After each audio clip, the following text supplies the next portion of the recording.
that can land you somewhere, where you want to be. And it's interesting because just recently, I think the compliance chief of it can maybe about it. One of the big four, that's Deloitte, Bain, I forget the other two, is currently having to pay back several hundred thousands of dollars in damages to the government for using AI to draft the whole contract. That's four. I think just to let it sink in, every single one of us on this stage use AI to prepare for this speaking.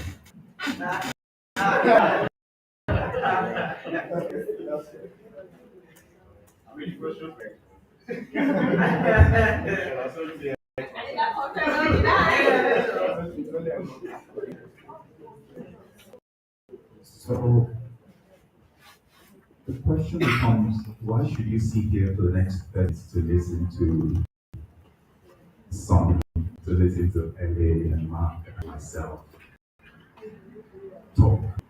The thing we bring to the table is, having done this for many years and having specific, tested, and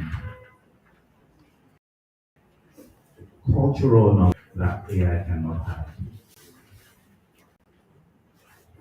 At some point it will, but for now, and what makes this conversation tricky, because no matter what we say today, the world of AI is changing so rapidly, and it's possible that in 2 weeks it's not going to be relevant anymore.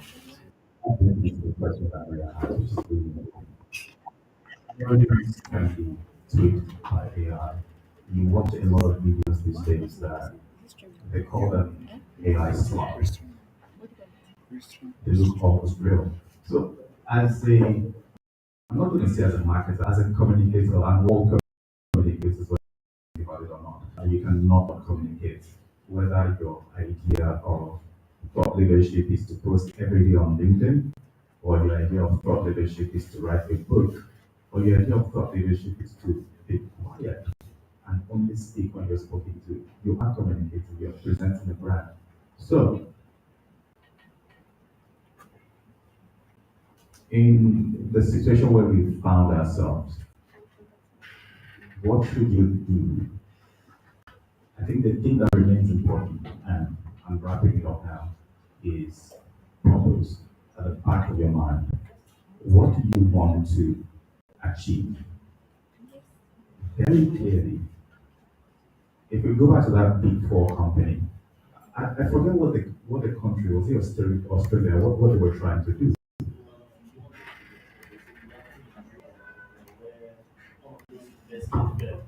And equally use AI to forecast and equally used it as well for their report. And apparently, a couple of months or something afterwards, right, a regulator had gone for examination and they picked a lot within their environment and it led to fines. And those guys were like, "Oh, we paid so company like donkey money for them to come do this. Why are you guys still here reviewing us and picking all of this?" Right? So they find them, they went after the down consultants. So it was so which was what I was speaking about earlier on, right?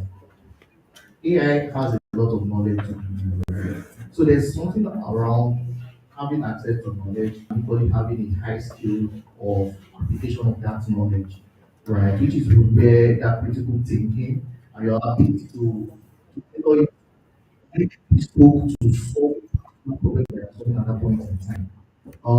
I tell my managers every time, right, that I know you need AI. All of us will use AI. But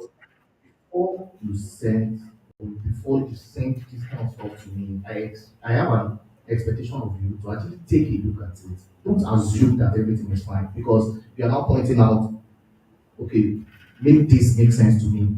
You've written this, and they can't defend it, right? So in the world of AI, you still need to hone your own. Right? You still need to own your own. Don't have that assumption that AI is here to take all of the problems away. No, it isn't. It won't anyway. If I could just land the question that I was trying to answer, and it helped me tee it off very well, is there are more problems. You think of AI, and what you're thinking of isn't to complete a task, but to solve a problem. As a communicator, it makes it a bit easier. Because the goal isn't to issue a press release. What is the goal? It's to communicate your story, right? A lot of us are probably going to go to our masters or MBA, and you're choosing schools, and your dad or your mom wants to fund it, and your mom says, "Oh, come and make a case for this school that you want to go to." This AI to generate it, and somehow after you made all the case, your dad said, "Well, you can go to uni like MBA now." You know, yeah. Purpose is key. Okay, thank you very much. So I'm going to just go to Abiola. Um, as a lawyer, what new practice areas are emerging in law that will require a deep understanding of AI, and how should aspiring Gen Z and Gen Alpha lawyers prepare for this emerging period? Thank you very much. To answer that question, we're actually going to contribute to the conversation about different practice. Tell people and um, you see, when using AI as a lawyer, you must always remember what I like to call human code. There's something called code that you is not open to the developer who work with AI because human code is emotion, human code is experience. Right? So when putting a prompt, you must always tailor your AI. That is what you must always tailor your AI to fit your peculiar situation. Now don't decide this further with this people. As lawyers, we deal with life issues. We get an instruction and either somebody's life is at stake, somebody's career is at stake, somebody's finances are at stake, somebody's investment is at stake. You need to understand the humanity of the issue and share that human code with your AI. Sometimes also if you're drafting court documents, depending it's also depending on the type of device that you have. You also need to tailor your questions. There is information you give to your AI, you have to tailor that to fit specifically of your time or the particular period. So there is not definitely I can't tell you what the code is because it comes with experience, it comes with understanding of your time. Okay, reality. Uh, to your question regarding truth is AI is everywhere. Every area, every piece of the law is being affected by AI. I wouldn't tell you that there's a junior or people that have an authority of the test, but I can tell you that one area of law that maybe is coming up in law, maybe one area of law is coming out of the AI data protection. And that's when AI uses a lot of data. It's data from everywhere and everywhere. And if you're using that, there's a need to protect the data sector. Because you all know that the Constitution, where I think everybody knows, that recognizes your right to privacy. And so if that right is there, anybody using your data must use that data of your right to privacy. Another area of the law that involving where is intellectual property. It's very different of that as well. Um, Again, you can sit there and use somebody's email to prepare graphics, for instance, or to create content. That's somebody's right. That's somebody's right. That's somebody's email right. So the intersection between rights of the users and the owners of the rights becomes a thing. I'll give you an instance. So I had a client who was the developer of Nigerian fintech company who had logo using some from LTB used it for 2 years.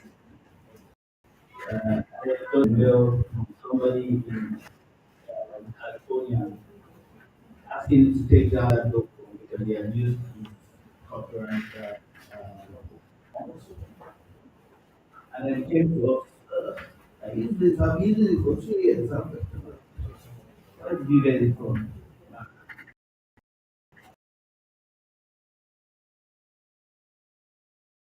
Somebody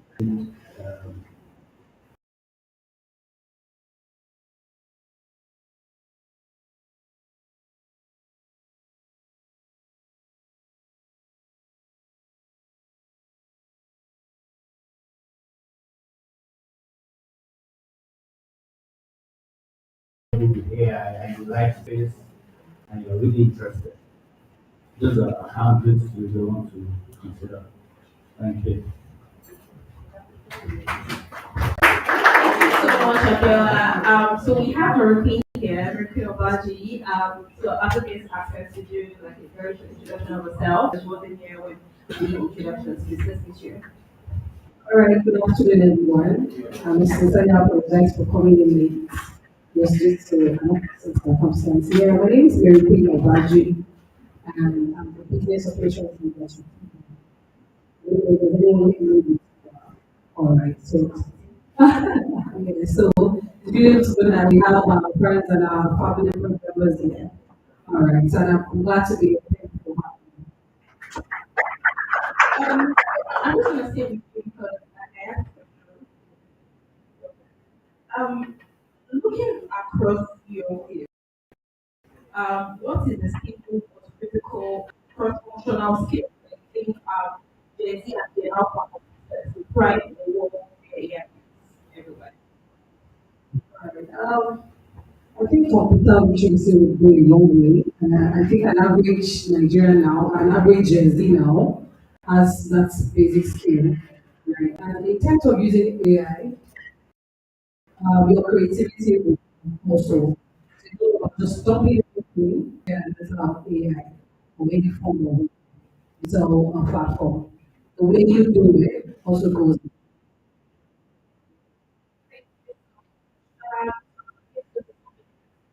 Um, how is the rise of AI shaping the responsibilities of compliance officers across, you know, the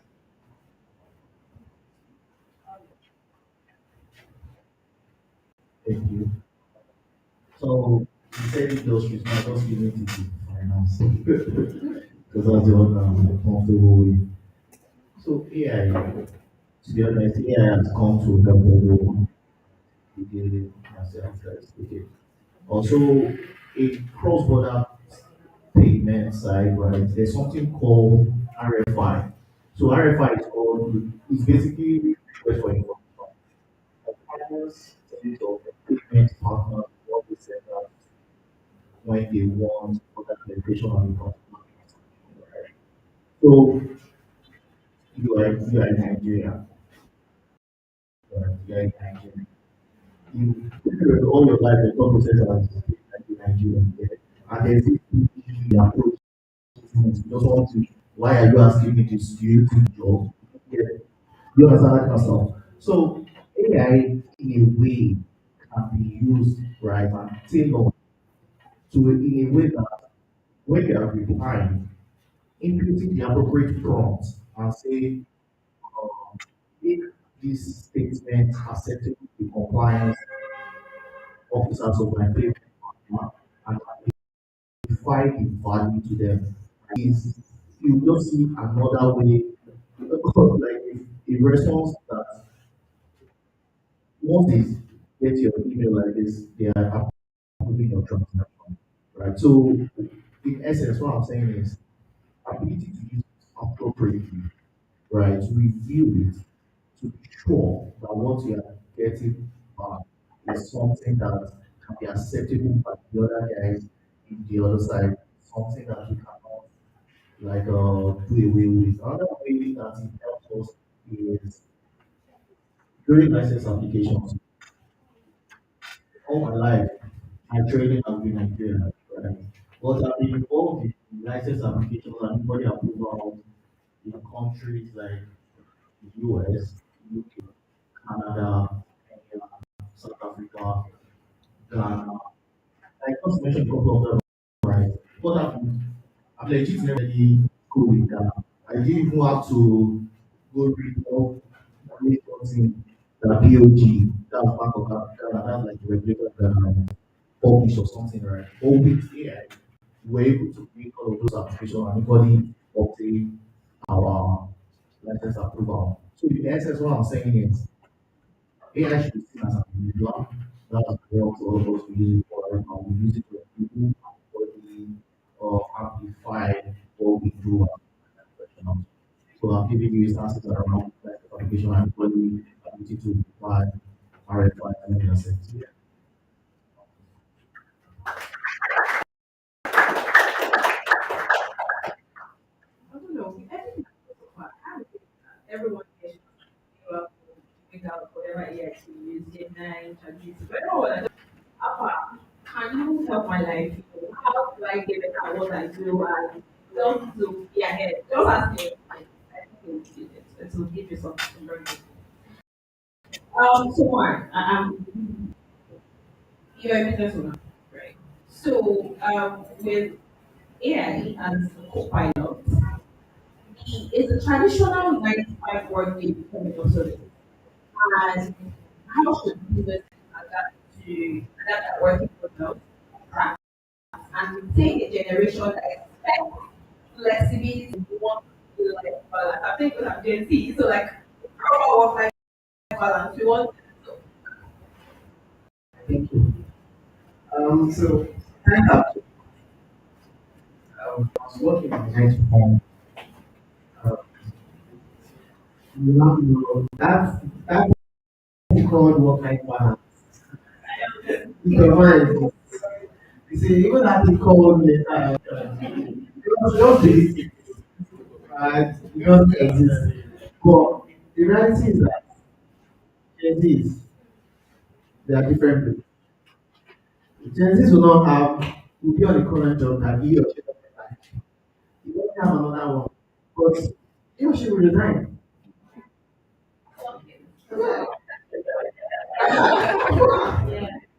This I have seen. I have seen. I have seen. Oh, this, no, I'm not getting what I really want. Is it a problem? No, it's not just giving. Oh, you have another job? Not exactly. But I'm sure. And you just bounce. In fact, that's what you're saying, bro, at the bounce. So now, them have changed. We know AI thing now.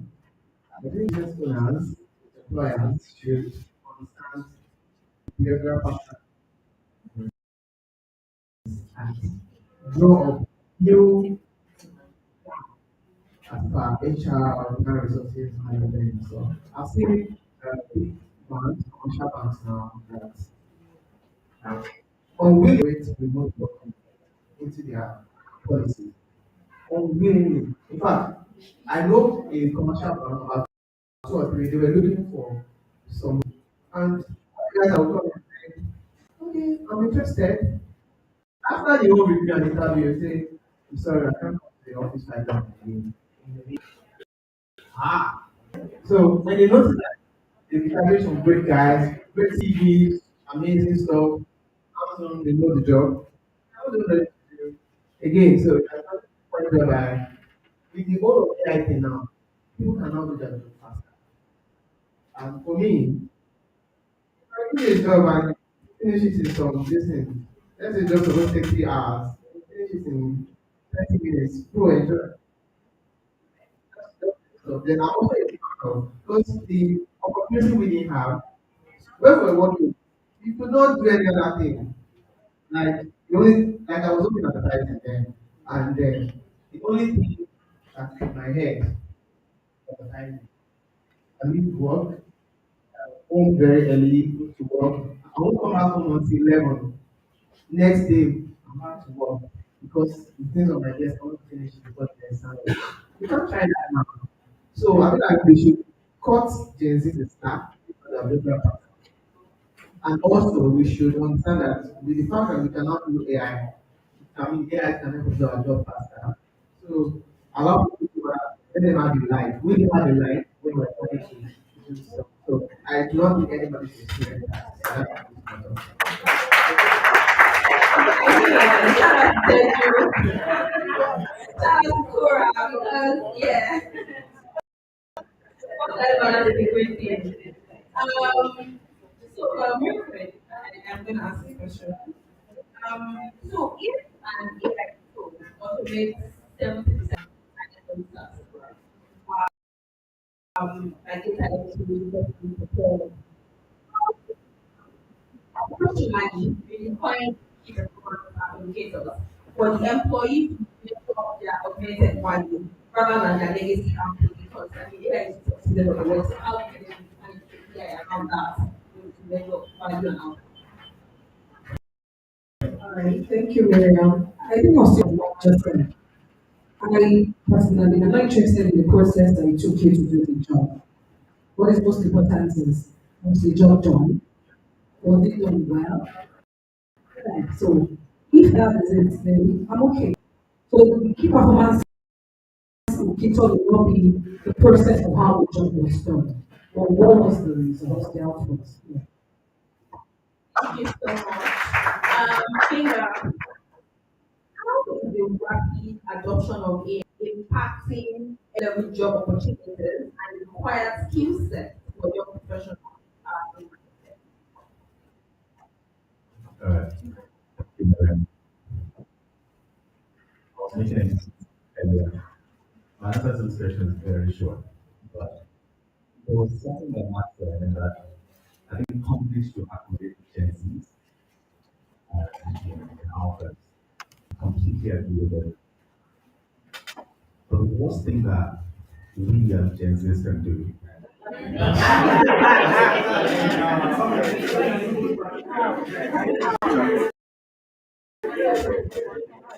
you want to see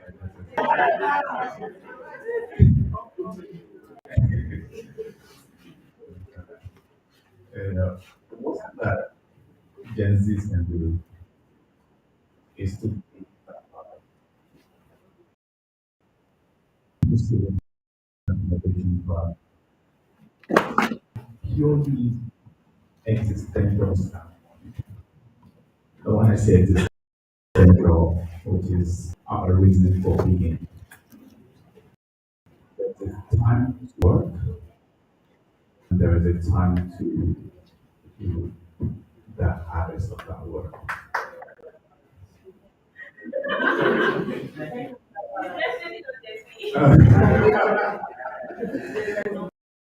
I'm not saying that companies should not innovation,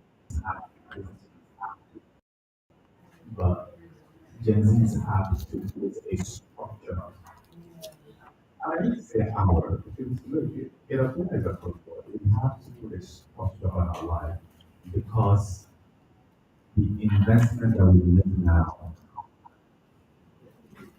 it's like planting, right? You want to plant at a certain time, so you harvest at a certain time. This is the time to put in 25 hours. So what AI does is it's going to allow you to work faster. So that means previously when you could complete things in 10 hours, you can complete it in 1 hour. So does that mean you should invest that 1 hour instead of like 9 hours, doing other things? No, right? What it means is that you want to do 10 things. That you want to improve cycle time of certain things. You know what happens when you do that 10 times? You're 10 times better. And that's why I'm very afraid of it. Like, it's so hard to learn.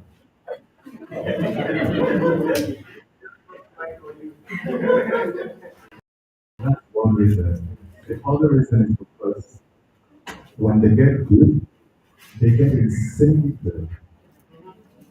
We're going to be 40 years old and still be saying things that we just don't understand. Not because they're not smart, but because they have the chance to cycle 10 times more than we ever do in the working. I'm not at all. Anyways, so that's the balance I want to take to this. But my answer to that question is how is that changing? This is part of the answer. The other answer also is, saying we can use it to jobs. That's not what it is. What we are doing is entry level thinking. The expectation for you now.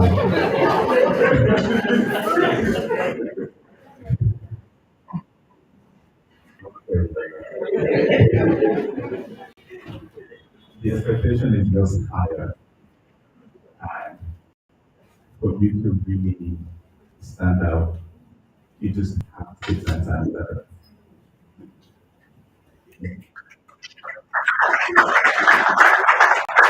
10 times better. I'm so glad that I'm not the next level. Stop. Abiola, um, data privacy and data security are no longer just IT issues. They are now actually legal issues, right? What legal precedents do you believe will have the most impact on how companies manage their power data?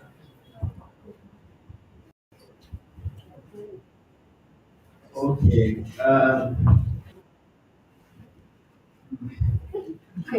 To be honest, um, Nigeria is not at the stage yet because we always take action with our laws.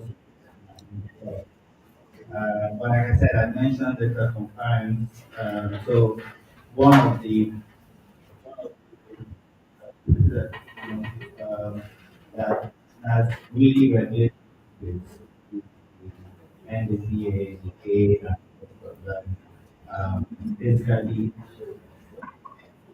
govern how your data being used by So I mean, I think within my uh, I think what I mentioned is recently on how Gen Z does. Gen Z are the kind of people that if you do too much, they'll tell you what are you looking for.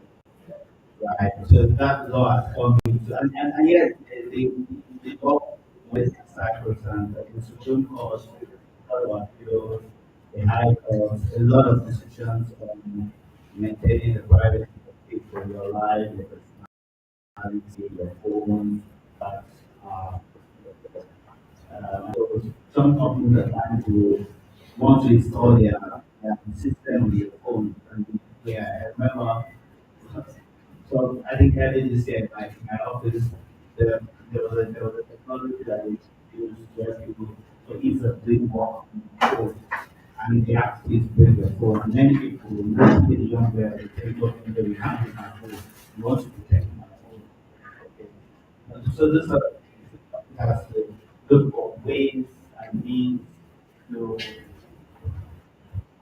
ways and means to ensure that they install the applications, why not, make the personal space for people. So as legal precedent, Nigeria is not so much in it. I know there are laws of the European Union that governs, yeah, specifically about AI or, because Nigeria has not been there yet, but the NDPR, the game, the constitution, some legal authorities as well recognize privacy, not just for Gen Z and Alpha, but for all of us.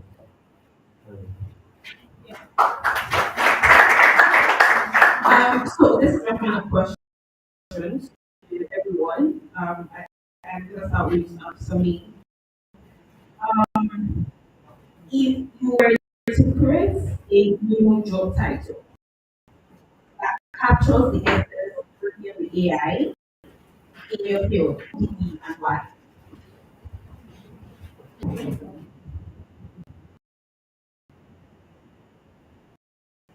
I'll give it smart compliance specialist. And the reason, uh,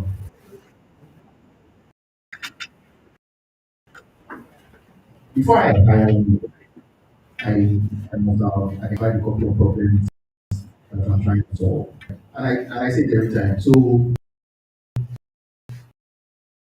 when CEO, like when we have performance appraisal, they'll be like, how do you do it in a way that want to spot talent? And my expo is simple. I hire people, right? What I identify to be weaknesses. So for context, I started out my career as a forensic, right? So in forensic, you have to go through documents. You, you want to that shit.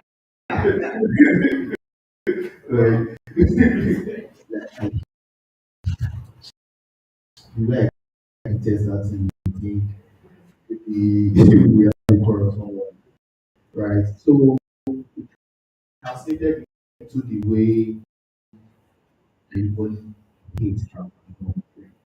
One that reviewing transaction monitoring reports, trends, the plans and whatnot. So, yeah, it is what it is. And plans per se, I need to actually have that skill set, right? So if I'm in a panel and we are discussing your needs, and I want to hire you, it's your ability to solve that particular need that I have that particular thing hire you. And yeah, the fortunate people, the the individual that gave the keynote speech, Dr. Tunde, right? I worked with his company a couple of times. I deployed it and then I deployed it for money point as well. Is has the ability to use AI to make transaction monitoring. I wish he was here, right? Well, the first time I spoke, I told him from the things that you mentioned that your product has the ability of achieving what it show.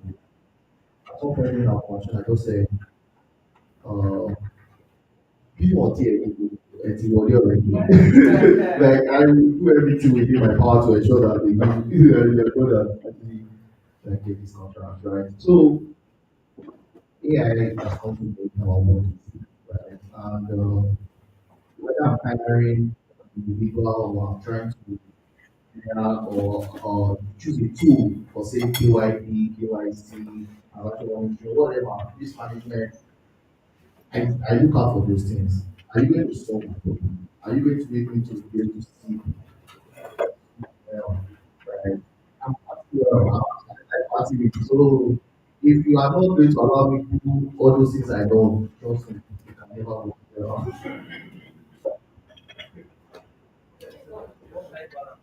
So if you were creating, if you're creating new job titles and that's what what would be Okay, so unfortunately, I'm sorry, you know, like this, I won't create, I want to job that. You know, I told you all earlier on that the human code is not for a lawyer. Um, and I'm sorry, that human code is not important. Which I will tell you. As an employer, if you sit across from the partner, I will worry less about how you do it. I worry more about how you can interpret the law to fit the two. So I wouldn't create a new, and I say AI to replace your yes, and make sure you do your job better. Is it good to have the skill? Is it good to learn and know how to use the tool? Yes. But much more important as a lawyer is your ability to understand the law and apply the law in artificial intelligence.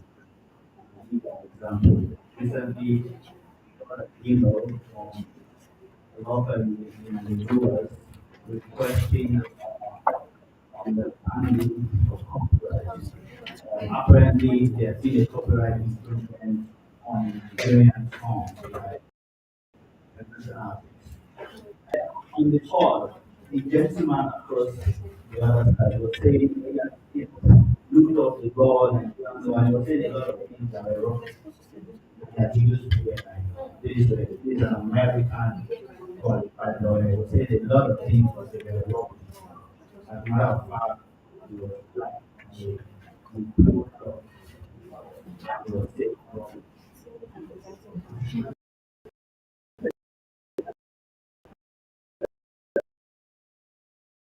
So it's going to know us and cannot take away many principles of law and that is applicable to your area of practice. So, sorry, I don't do it.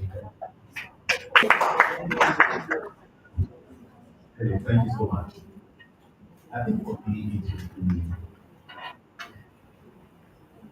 chief curiosity officer.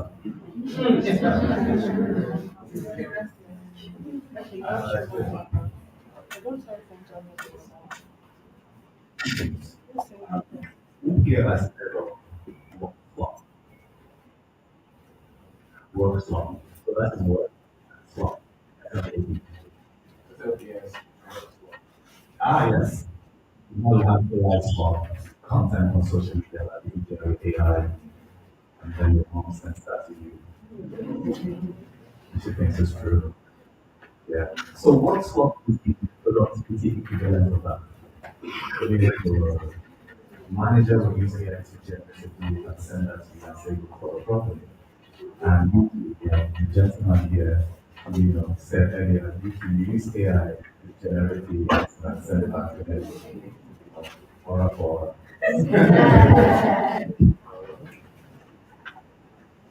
that's one thing. Good thing. Just do what I think for. The second thing, how many of us have heard of Obama?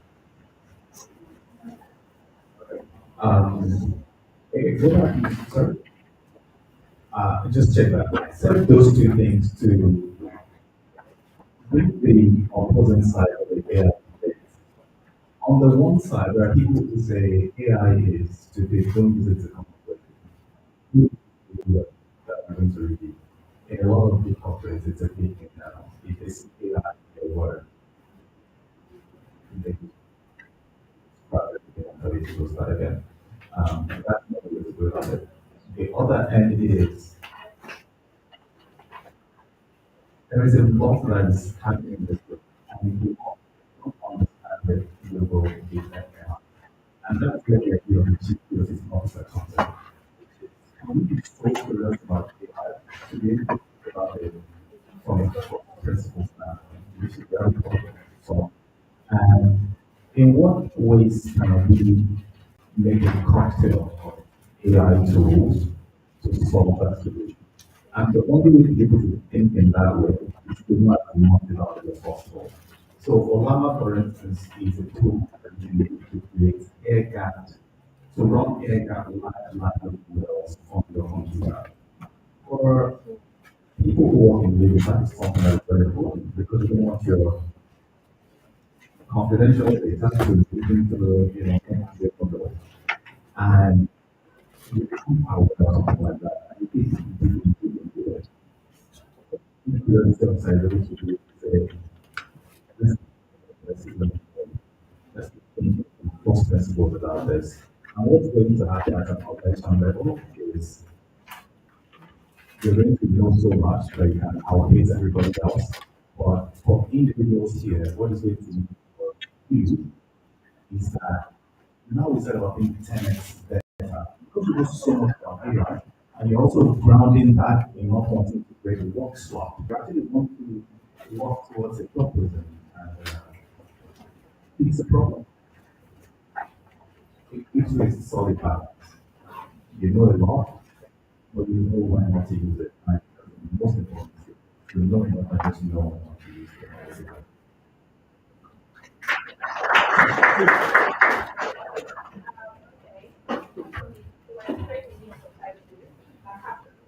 Thank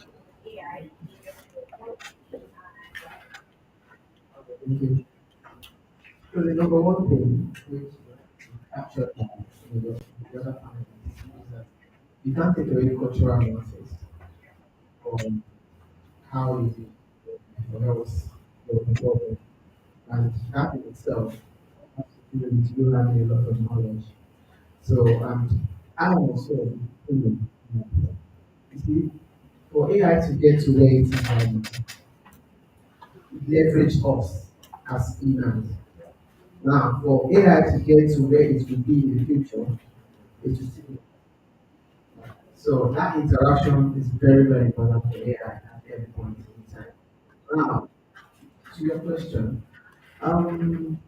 like when you mentioned transaction monitoring, I think it's something like no fintech business should be using AI and machine learning um, study anomaly, you know, pattern and stuff. You see, right now, as chief everything officer, I would want AI to do a bit of my stuff and just come and talk to me. Okay, see what happens today. Because I know my job, I can easily say, "Guy, you're not there. You're not there." Maybe I need to. So it saves me a lot of time because after no matter interestingly, people that are doing their stuff, they do it. But there are physical ways to see some things. Right, let me give you an example. So we're talking to a particular client because we have to talk to this so processing interaction.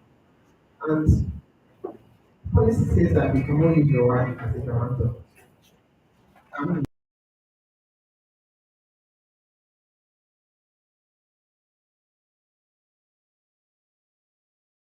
based on the ground.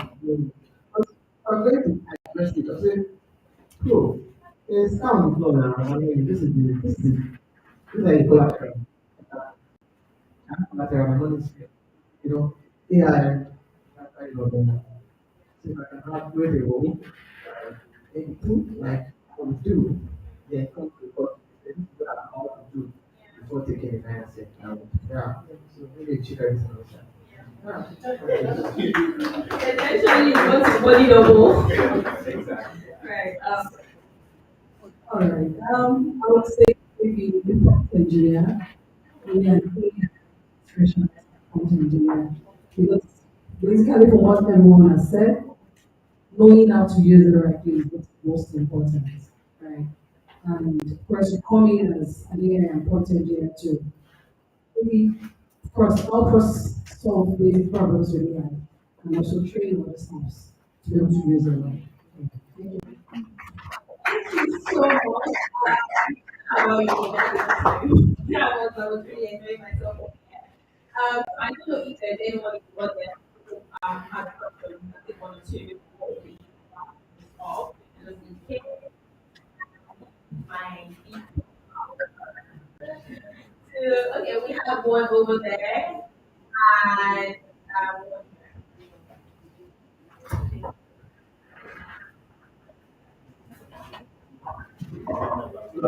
one My name is good afternoon, sir. My name is Mani. If you want to read from page 10, this.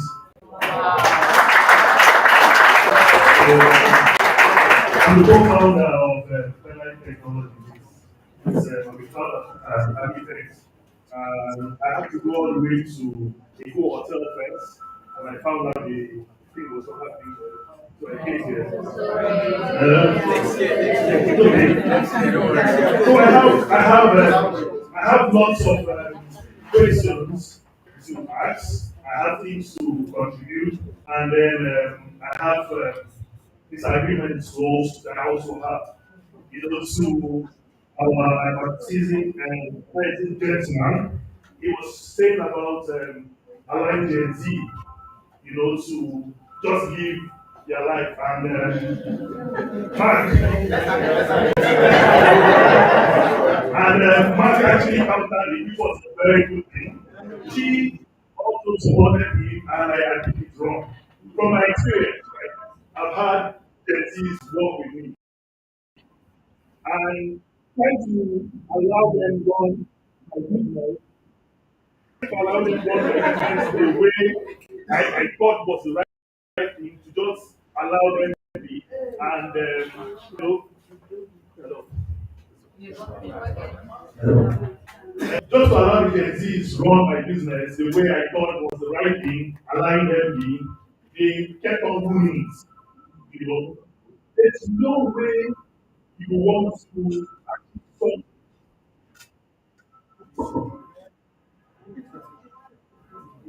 so there's no way you are going to achieve success without having discipline. You cannot tell me you have, you're telling somebody, oh, because you can do that job in 3 hours, oh, you can go and sleep, you can go and play. Because I will tell you the things that will leave my office, they come in the morning, please take breakfast, have a 1 hour nap, right? Before they start working by 11 o'clock. At the end of the day, because I had lunch with them, right? And they needed to be there for lunch, okay? And then come back and do the same thing. So I think we should be able to keep discipline in our workplaces to make things work. You can allow them to work from anywhere you want to work from. But let them come into the office and go to the water or you have virtual meetings. You try to tell them, look, we have to be disciplined, right? That's my school of thought. And then to my learning gentleman, I had the same issue with one of my clients who went to use a name of a company in the US. Actually, it's a fintech company. It's called Capital One. So 3 years along the line, they had to write something because I kept on asking him, what to get capital in the US, right? Why are you using this name? It's going to just go. 3 years later, they wrote him and he came and I told him, you have to bring it down. It's impossible. So, we should be able to do everything you get online, you tell it to generate image for you and all that. It's not your property. It's somebody else's idea. So we have to be very careful what we generate. I see a lot of Gen Zs opening companies now, we call it the logo, they make logos for different businesses. And the business people are telling to ask, where do you get this from? We used to have, I have a guy that's a happy artist. He leverages AI plus his intelligence, like you say, his creativity, like you say. We have to be a little bit real about what we get. I've asked AI questions before, and he brought out something that it was not true, and I knew it was not true. So I have, sorry I'm talking too much, but I need to share some experience. So I have what I've told most people in the office to do, right? We have paid LM, right? I've opened like three different. And before you bring something out, you have to pass them through the three of them. And you see, at every time they bring out something very different. You know? And my last one is I would encourage a lot of Gen Zs to go sit down, look for videos, and then prompt engineering. Very said it's very you know how to prompt this AI to bring things out for you. And then very last, we should stop thinking how we are going to build because everybody since I make videos, right? I'm talking to computers and everybody's talking about generating the next thing, generating the next thing. We have so much problem. I was coming here today and I had 10 ideas that we can generate. Please look around us and stop looking outside. We have the market in Nigeria. Generating. All right, thank you. Sir, I didn't get your name. Money wise. Oh, nice. So I just want to provide responses to what you raised. So what I said is it's not for it's not general. It's not generic. No, this is what I from my own experience, I think I have the opportunity to be able to live on things that I think are very tough, but I've been able to do more beyond my job. Like it's too limiting. But I can give you an example. To be a graphics designer in a company and all you do is just now in our own space and so much for excellence. You cannot be a regular guy and you think that it's not anything you are. It's a basic concept. So I don't that's not something I'm teaching you because it's like for me. And when I'm talking to you about okay, I want you to be able to do other things. Other things that will make your life better. Right? I'm not saying because you are doing something, no, then you know what you're doing. Yeah. Excellence is like the base. It's a base case scenario, it's not negotiable. No, don't bother. Except you're not going anywhere. If you really want to do stuff, you better know how to do it well. So that's very important in the context of that conversation. It's already a base. So I'm not finished what you want to do. Please, have something doing. A lot of things that when we are talking about stuff, I can see that okay, you're not just a blunt person, or you're not just, or you're not, or the things that we need to do, they're not the normal things. Yes, yes, yes. For business, yeah, and it comes in different forms at every time. I mean, you guys get with me. You think there was something before, and something will come up that you have to do, So that's why you get up. Like, yeah, that's the idea. That's the reason why we're here.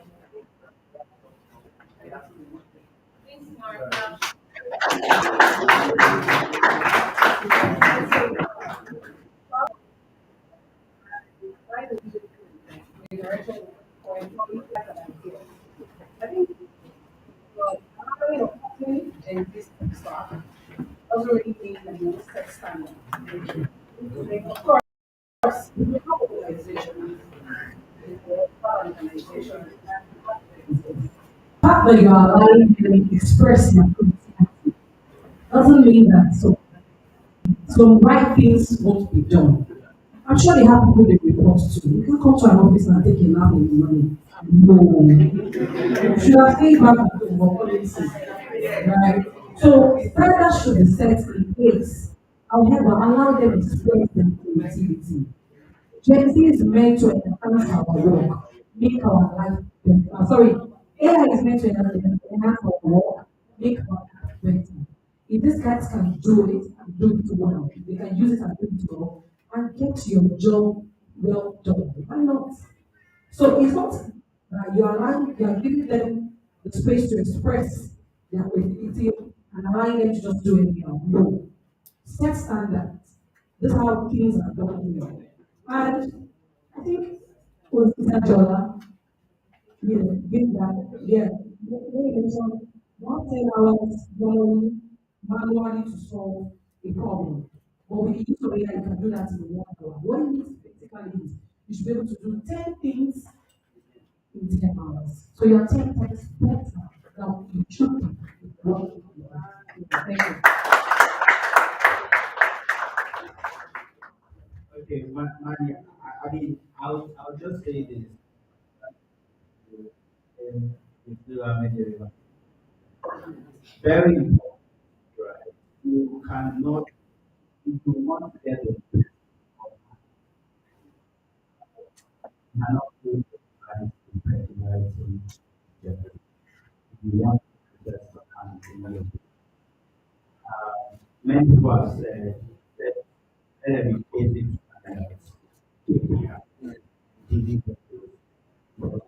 The generation that we are in, you cannot you cannot click them within the experience that you had when you were working. And I bet you they would deliver some of the best jobs for you.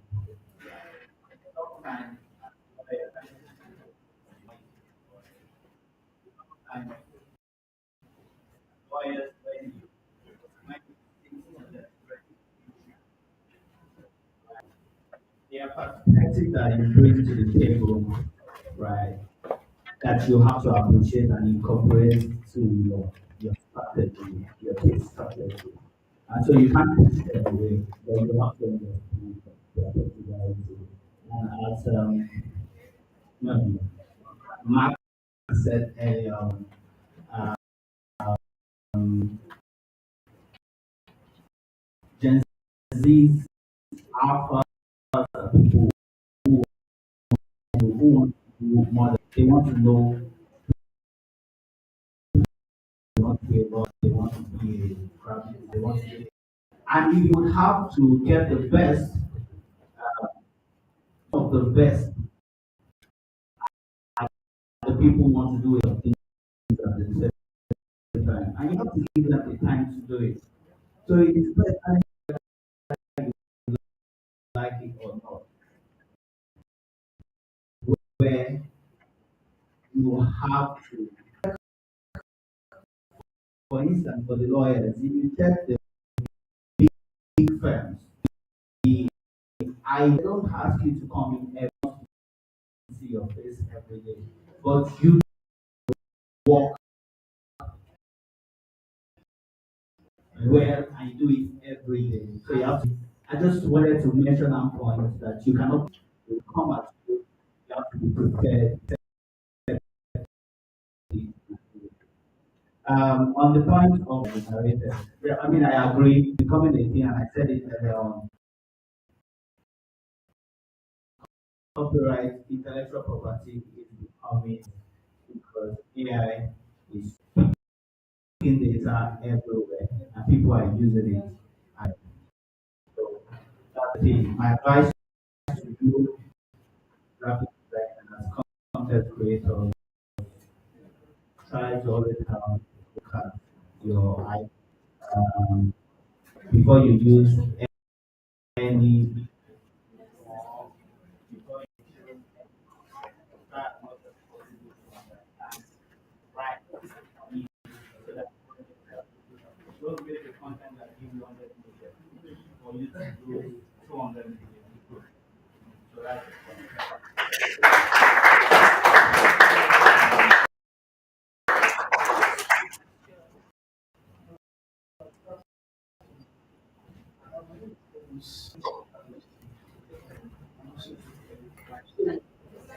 So, my friend invited me to welcome to how because in the future,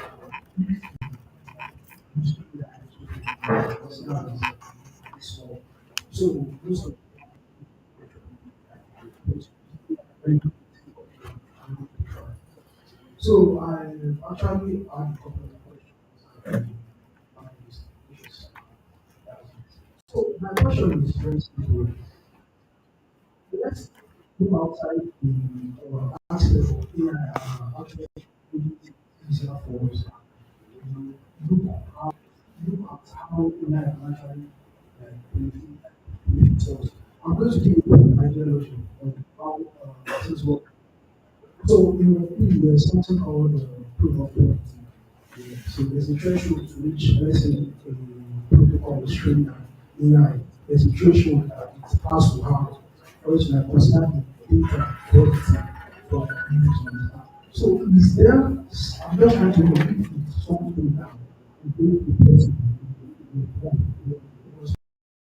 Because most AI models are close source.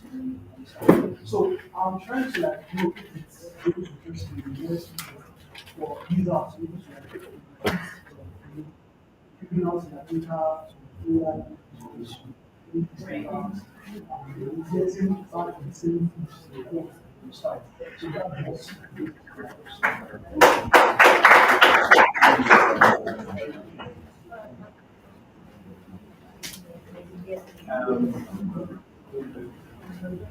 so if you can look up my link, I did an article on something that um, Currently. Okay. So this position as it is currently, um, your your right to claim benefit from your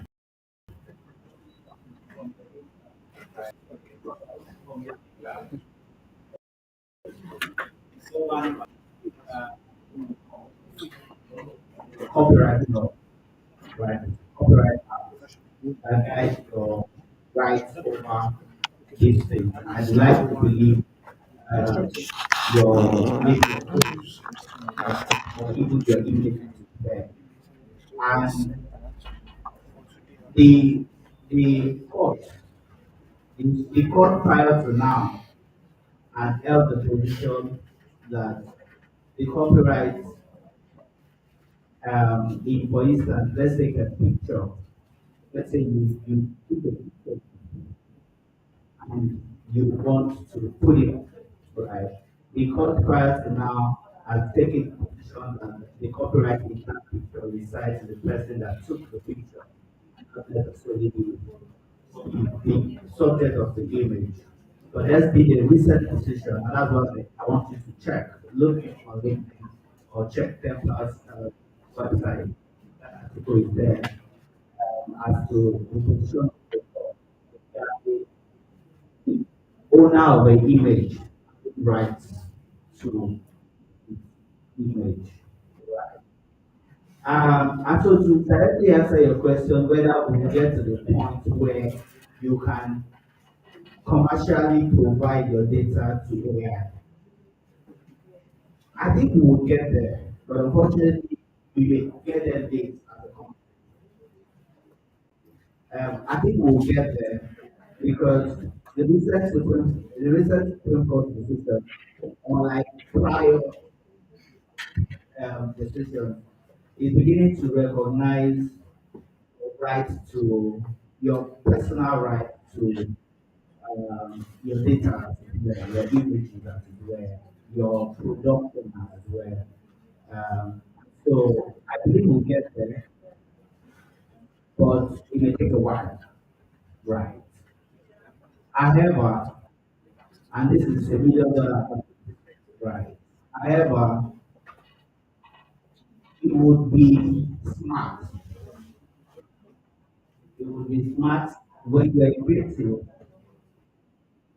or when you're a developer or when you're a code writer or when you're anything, and you don't have the capacity to make it a big deal.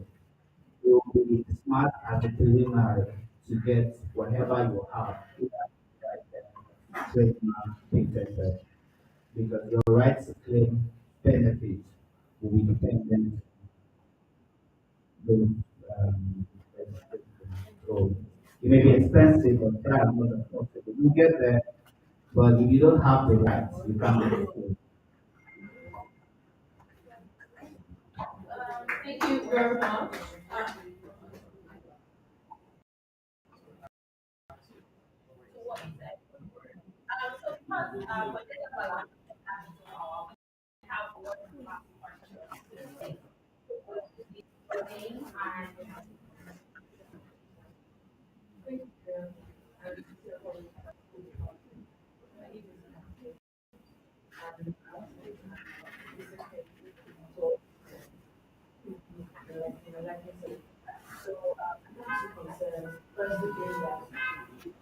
I used to get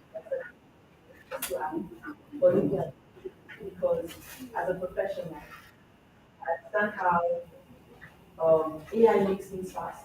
It's easy, waters down the level of the person might have done particular tasks, especially tasks that are complex, that are not very straightforward, or don't require just content, requires a lot of wisdom, a lot of application, from so many perspectives, so different people can have like a movement on the things of them. And I think this plays out a lot in legal practice and many other professions. So in many ways, in the perspective, doing work have access to AI, and so they have to think and exert informed I understand the advantage of time, and I really appreciated the example that Vega used that Mary also used, explaining how that you have 10 hours or something, you do in 1 hour, it gives you more time to do more, makes you more efficient. But how about the fact that actually taking time to understand something, applying yourself to it, knowing it for yourself, it just makes you a better professional. And so you're not just wasting after time to get things done, but you're actually, improving yourself. Now, I understand that the output, right, is good. You're doing something quick, getting it done, the job is done anyways. But how about the skill set of the professional? And sometimes I worry that the previous generation that did not have some of the advantages we have now, they made better professionals than we sort of. I'm not, let me not be true anyways, but I just think that accepting yourself kind of plays a role. So now I want us to be able to use this tool, but I just want to understand your perspective, how you work, to be able to build skills in spite of disadvantages. How can we still apply ourselves? Because to what extent can we be over the line when it comes? I need like very practical things, right? Can I use AI for say data entry tasks? It's fine. Or maybe finding drafts, which is okay. But is it wrong to then use AI to say, help me interpret this problem? How do I apply something like that? So is that going too far? And then secondly, I think confidentiality, which kind of came up a number of times when you address the problem. And I agree with Abiola when he says that AI has become this large pool that gathers information from all over the world from so many people. And we don't need to be so worried about it because how the fact that AI has information about people of us personal information, confidential information, sensitive information. And again, back to professionals, you're dealing with people's data. And sometimes you may unconsciously insert this people's data to AI, not worried about the fact that you take this data and you get access from wherever you data project. Concerns, how do we sort of mitigate them? How do we foresee them and address them before they become an actual problem? I feel like talk about using the human code. I'm worried that human code involves context. It's like actually talking about the particular company or person that you are advising. What are the risks in terms of confidentiality? Thank you.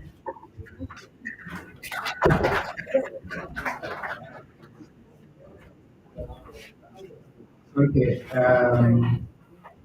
I didn't get to the um,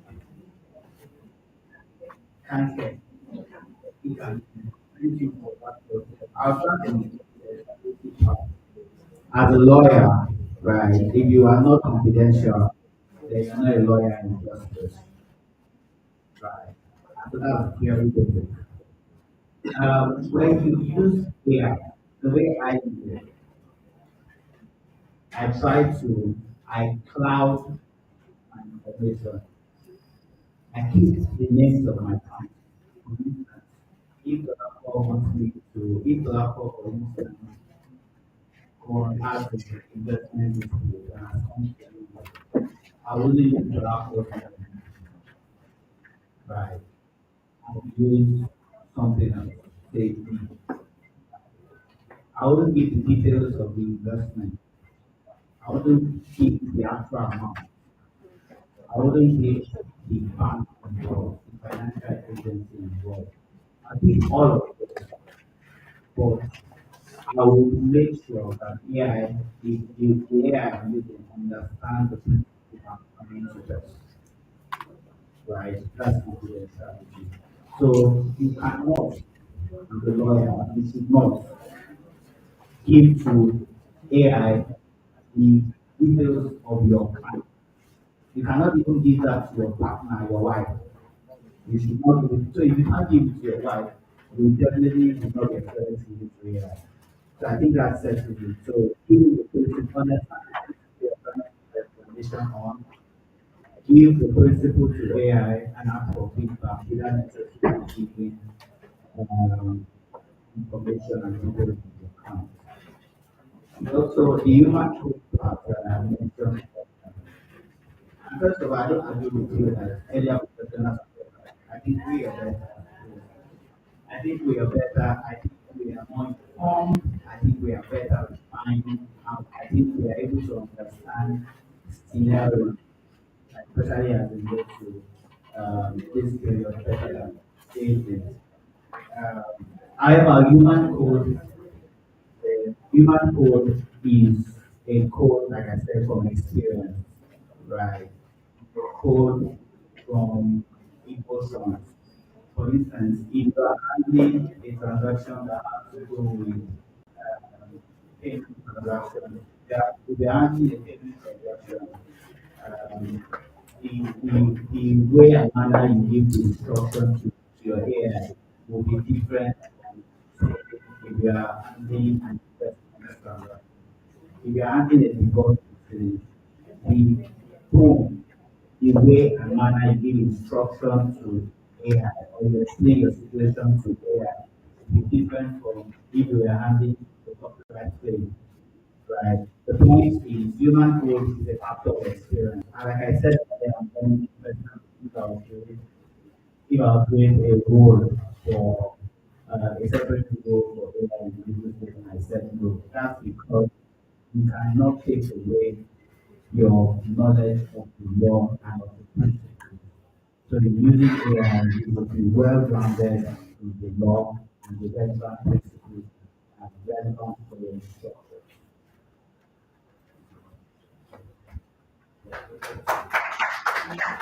Thank you. Very detailed.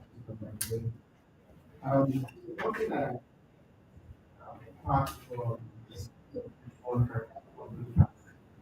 is that AI helps in exposing some perspectives that you may captured when you're teaching a particular subject.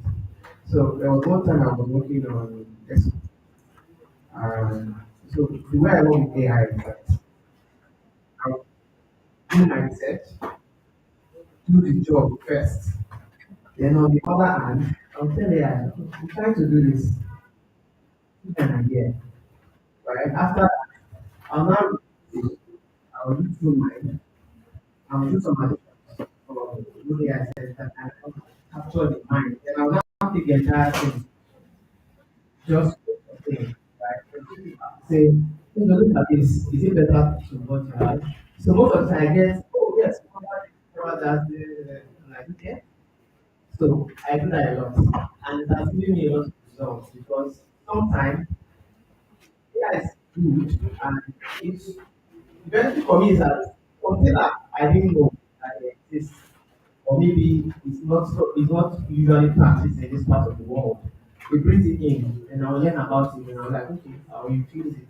And I just have a little to so when I'm talking about how we should use AI, I want you to solve the problem first in using your own senses. Then you will now borrow from AI, make you guess, and then use it to like wrap it up. I think I know, and I'm saying very good results.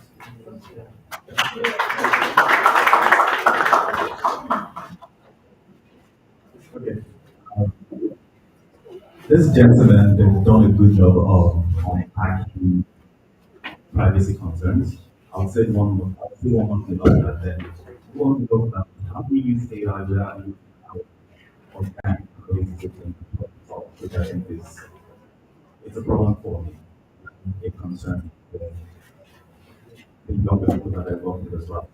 Um, but the last thing I want to say around privacy is you access on the platform.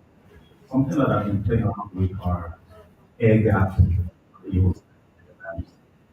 Because I work for a public sector, that's the thing I was able to do. You are getting access to a lot of people. Maybe not at the level as this gentleman, a lot of and that I don't want. But the truth is, I don't know if some people this it's accurate and you come back to that chat and you share with someone, it gets automatically you can find it. So that is a true and genuine concern. I would say practical tip is to look into how you can run with a decent macro pro. You can get something without it. That I do, you know how to properly build it. I trying to pick back the function last time I did with you. Checking is a key engineering that maybe after the session, you're going to come to step by step now, I think we can talk about that. About how can we build and work faster without losing our discipline. There's a thing that I said earlier about having cheap ways of and I think this is some of the problems that I wrote like that we need to solve. In terms of thinking first principles, how do we need to know about AI so deeply, right? But also know about the work and our lives so deeply. Um, how do you read the philosophy? How do you read the quiz? How do you read about the health of nation? When was the last time that we even opened the textbook and completed it? In the future, the ability to sit still and spend weeks completing a textbook is going to be a challenge. It's going to be an advantage. And I do think that's disability that we have to intentionally impose on ourselves. Um, yeah, to speak to is a big thing. Physics is a big thing. I had a partner in I found myself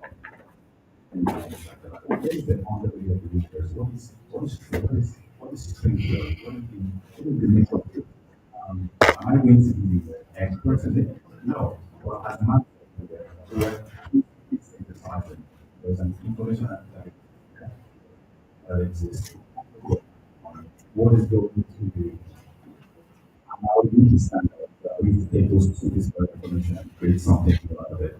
And that is the context with the very unique experiences that we have in a person is something that AI doesn't have. And that's how we think AI is not. Yeah, thanks. So can we all please give our panelists thank you so much, Somi. Thank you, thank you, thank you, Mark.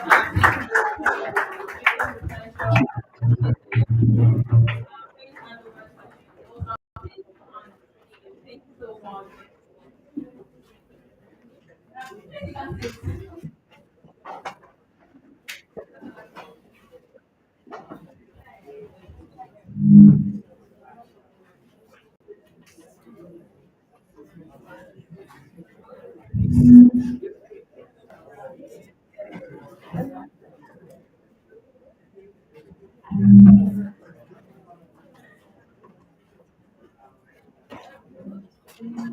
Thank you. All right, thank you. So,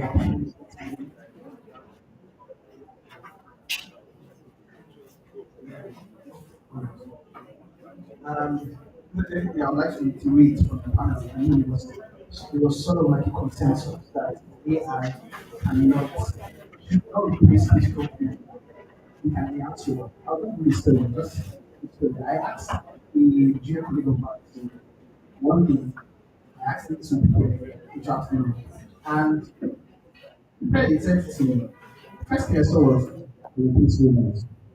Would you like me to make this more personal?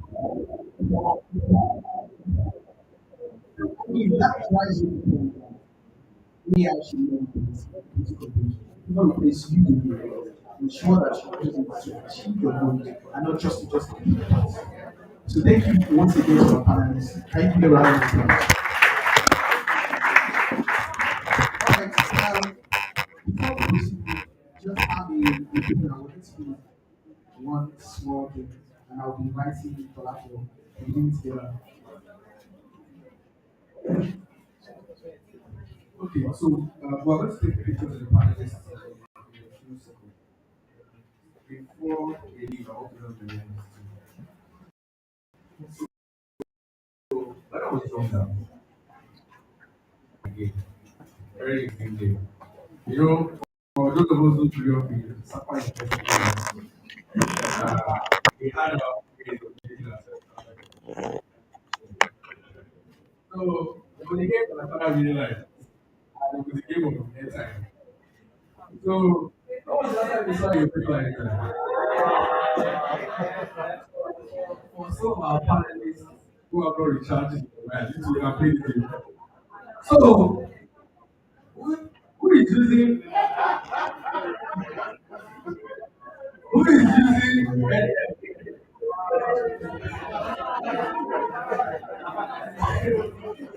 this morning and who is using MTN?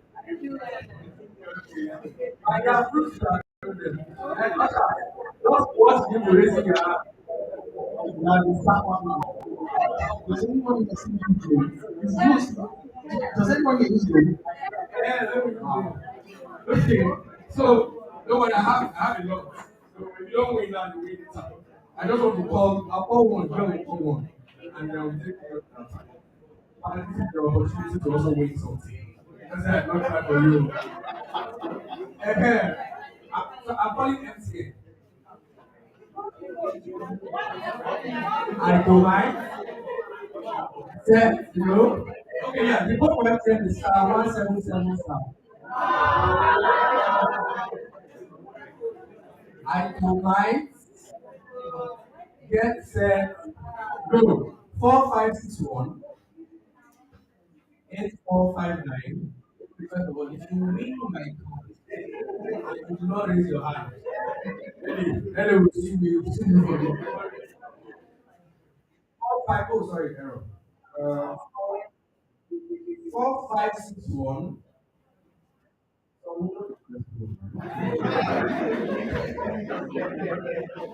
8459 2259 449 42. That's it. It was not one for them.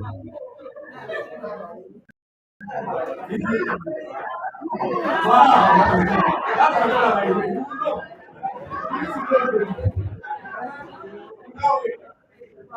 Yes. All right, control users. So that's all. I don't like what you did that. Because something people will win. All right. 63027 63614 9078.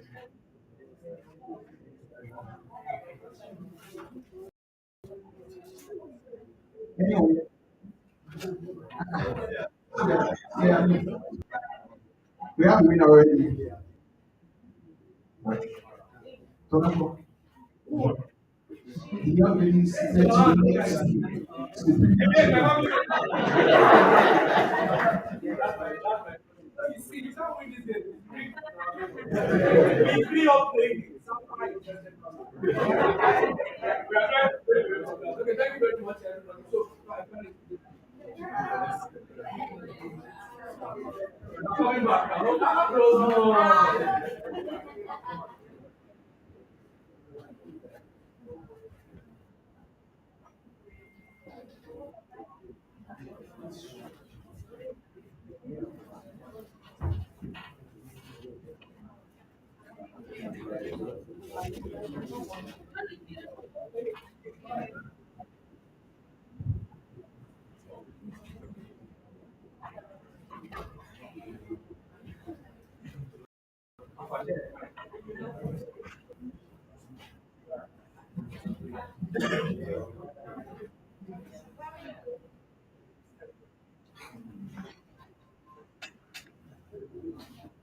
Press. I want to see myself on the cover of the box.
Okay, so before I go ahead, the thing about well, I guess, the thing about our panelists is that I carefully curated them.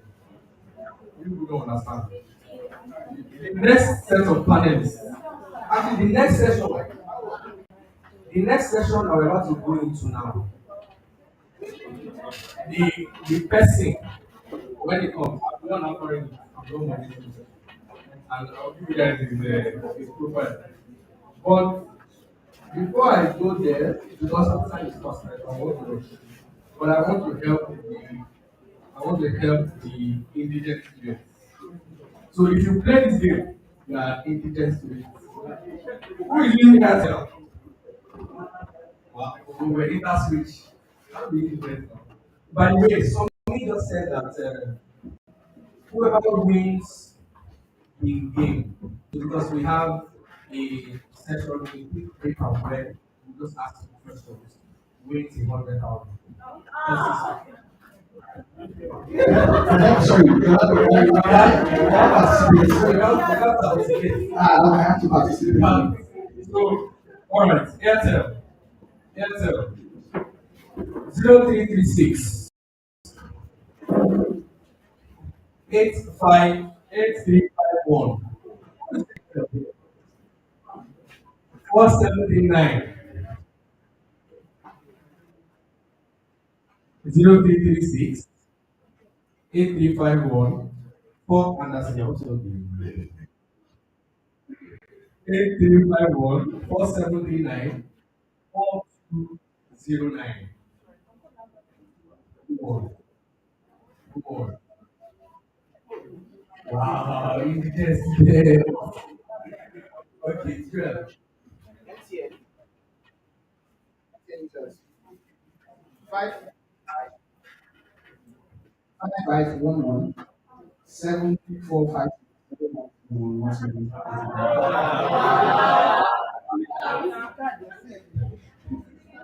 This is where you need AI. 5511 7456 0171 17498. This is lucky man.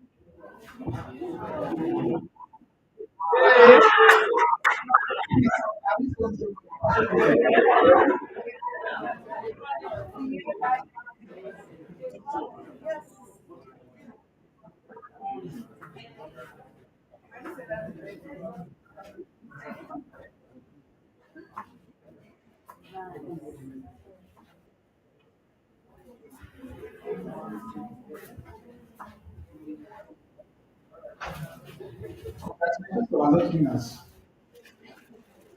So moving on to the next item now. It's the fireside chat that we have mentioned. And we have a special guest who will be speaking at the fireside chat. His name is Jimmy Apusu. And Jimmy Apusu is a forward-thinking innovator and the head of innovation and AI at Cora. He has proven track record of building successful the moderator of the session is our Dolapo. Please give me a big standing applause as he goes to stage with his shoulder pads.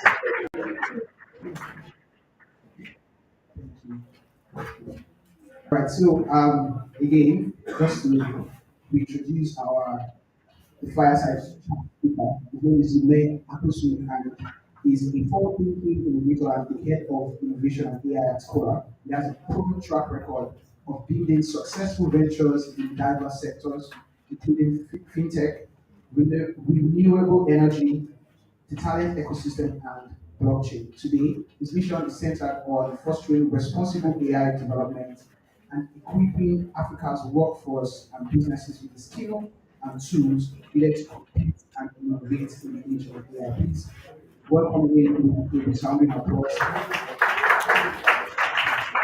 Now the topic for the fireside chat is code creates or replace. And I'll hand over to Dr. to conversation. Thank you so much. Finally, what is it? Right. So I have so thank you so much everybody. Thank you very this session we, we are pressed for time. I don't like to waste time. But very important not to allow to conclude business and so as a leader, um, I think that like some of the panelists best panelists the way is also called those guys that have the same incentive. We had a just at school. And we're going to get the level of that panel. And we had a review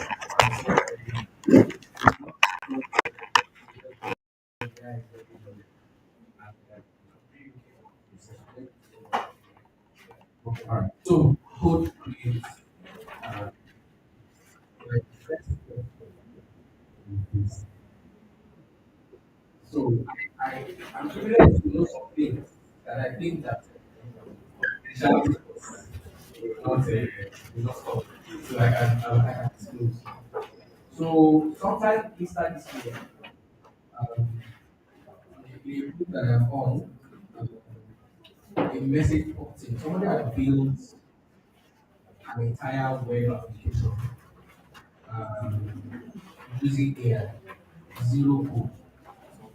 And this thing was built over Easter. And I remember that when I saw that message, you don't really be so here because I was invested. How an entire web for the developers here in the for the product manager. Somebody built an entire no code, full drive code web application. And that application is currently working today in one of the biggest financial services in Africa. I guess we'll have this. So my first question. How can I, as a closing lawyer, or a marketing manager with zero understanding of technology, how can I compete in the big game?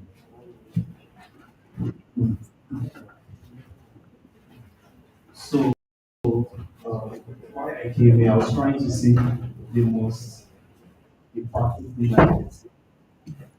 Uh, to understand that, I think is for us to know the capability of AI to start with. Um, Maybe 50 years ago, 100 years ago, you see a computer that was maybe the size of its whole structure, basically.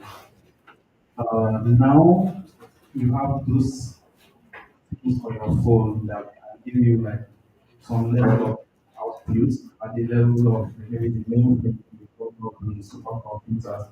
But now this is now condensed on laptops or to your phone. So understanding what you can do with AI or why that is happening now, I think it's a revolution and this is like the internet war.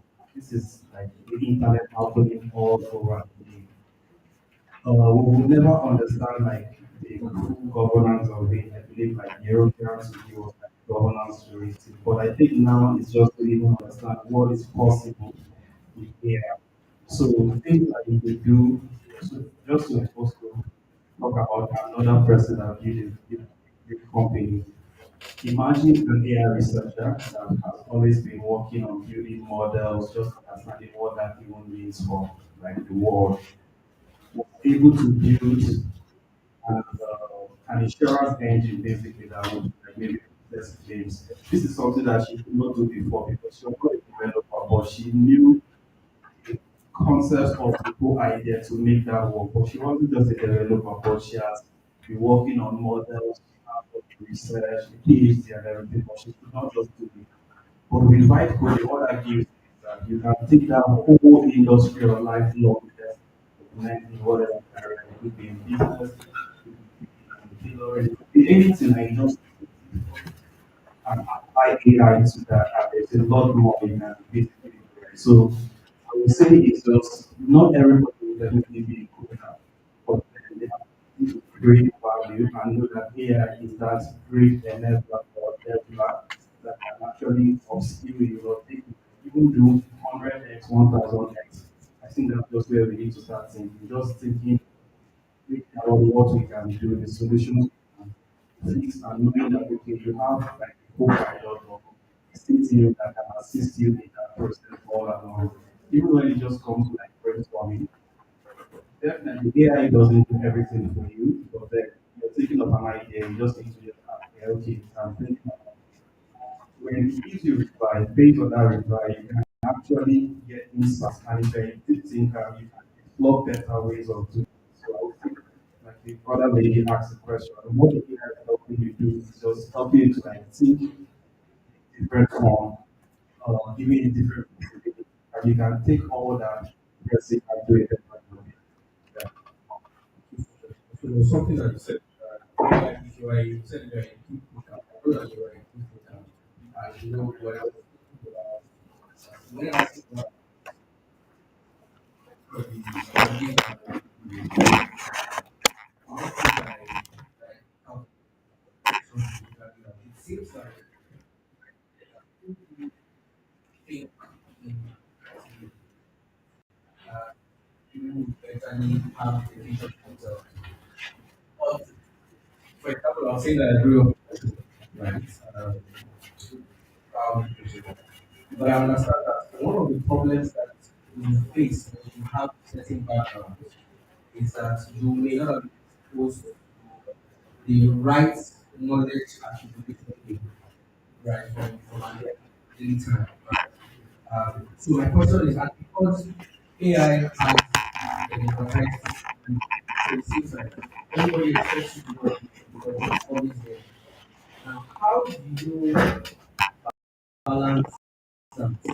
Only in a place where you all you learn from to have a whole college of education, then you have so you don't have an understanding of what you acquire knowledge, masticate it, and then produce something very solid. How can you acquire that skill? That's my question. Is there a formula for becoming a deep thinker? Because it seems like the future is to remove thinking. So I think the premise to this pie chart for me is the assumption that everybody in this room is computer literate. I don't know if there's anyone that is not a computer literate. If we go with that, then it's just around where you are in your journey. If you're just starting out, AI can help you be a better designer because you just need to ask who are the best designers in the world currently doing? And I get an insight of what design is like there in that part of the world. If I'm that AI researcher, what I'm just looking for is just taking those models that I've built on paper or maybe on Python, maybe like different, like, I'm taking that now with a real life application that people could use.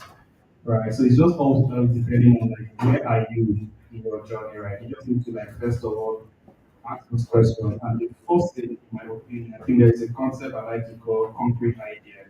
Anybody that has a concrete idea can make use of AI.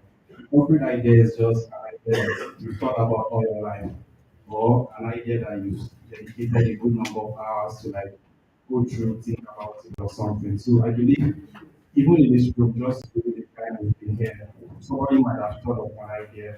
Imagine you think about that for the next 1 year or 6 months or 3 months, and you meet AI. AI will be your meeting definitely. So it all depends around like where are you in your journey, what do you want to do. And if you become to the concrete idea stage, then you have the at the point that you can start engaging with different AI. And AI is a general world, but then it's a good place to start from. And that's kind of your definitely. Okay, I want to get to the next question. Is, so it says create or be replaced. Imagine that you became the generation of Sakura Let me not let me just hold that. When we talk about AI, are we talking about chat here? Because it's a thing that when you ask somebody and say AI, they say, oh yes, I know how to use chat. Right? Is that enough? Is there more to AI than chat? Definitely, there is more. I mean, the journey for AI starts from a computer science student or from computing. The way, of course, like computers, like were processing in the past, all those big computers I talked about earlier, and phones, like the phones, how they're able to process it. They're very good at doing tasks in sequence. So, like, you finish a task, you ask another question, and Google can do that for you. So, it's very good at sequential execution of the task that computing.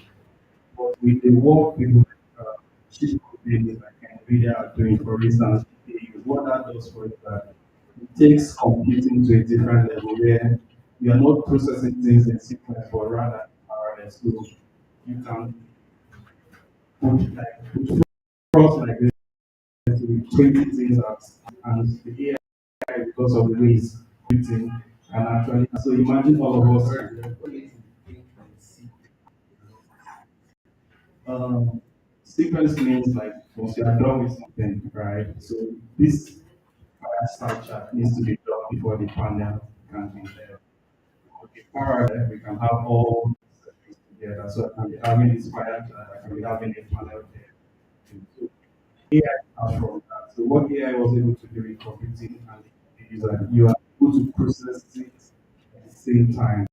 So the chips enabled to actually process things like our level, right? Not so that is the beginning of AI. And from there you now have companies that have now built like models around this using all those data. So you now have the open AI, the Gemini, the Grok, that's the different things, right? So that's another level. But I think where all of us sit here is at the application level, right? Where we just solely focus on what we can do is to really because the heavy work we can't do the infrastructure, we can't do the large language models, but we can do it because all those guys that are putting that work are looking for the next application where we need to focus on, and I'm not really an advocate for like building all this infrastructure. I feel Africa, for instance, a lot of problems. What we just need to think about is how can I use the great work OpenAI has done, the NVIDIA has done, to put up applications that would have real last mile impact to my community. Basically. So I think that let's say the last question is there's been a lot of conversation in the AI community how exactly Africa will participate in this AI already doing. And somehow it's believe that we need to not build an AI Africa on top of an infrastructure that doesn't have processing. Right? It seems like how you don't agree with that. And I'd like to know, don't you think that I just like to know your thoughts, don't you think that it would best being Africa's best interest to have say for example, at LLM, now we have complex built, from China.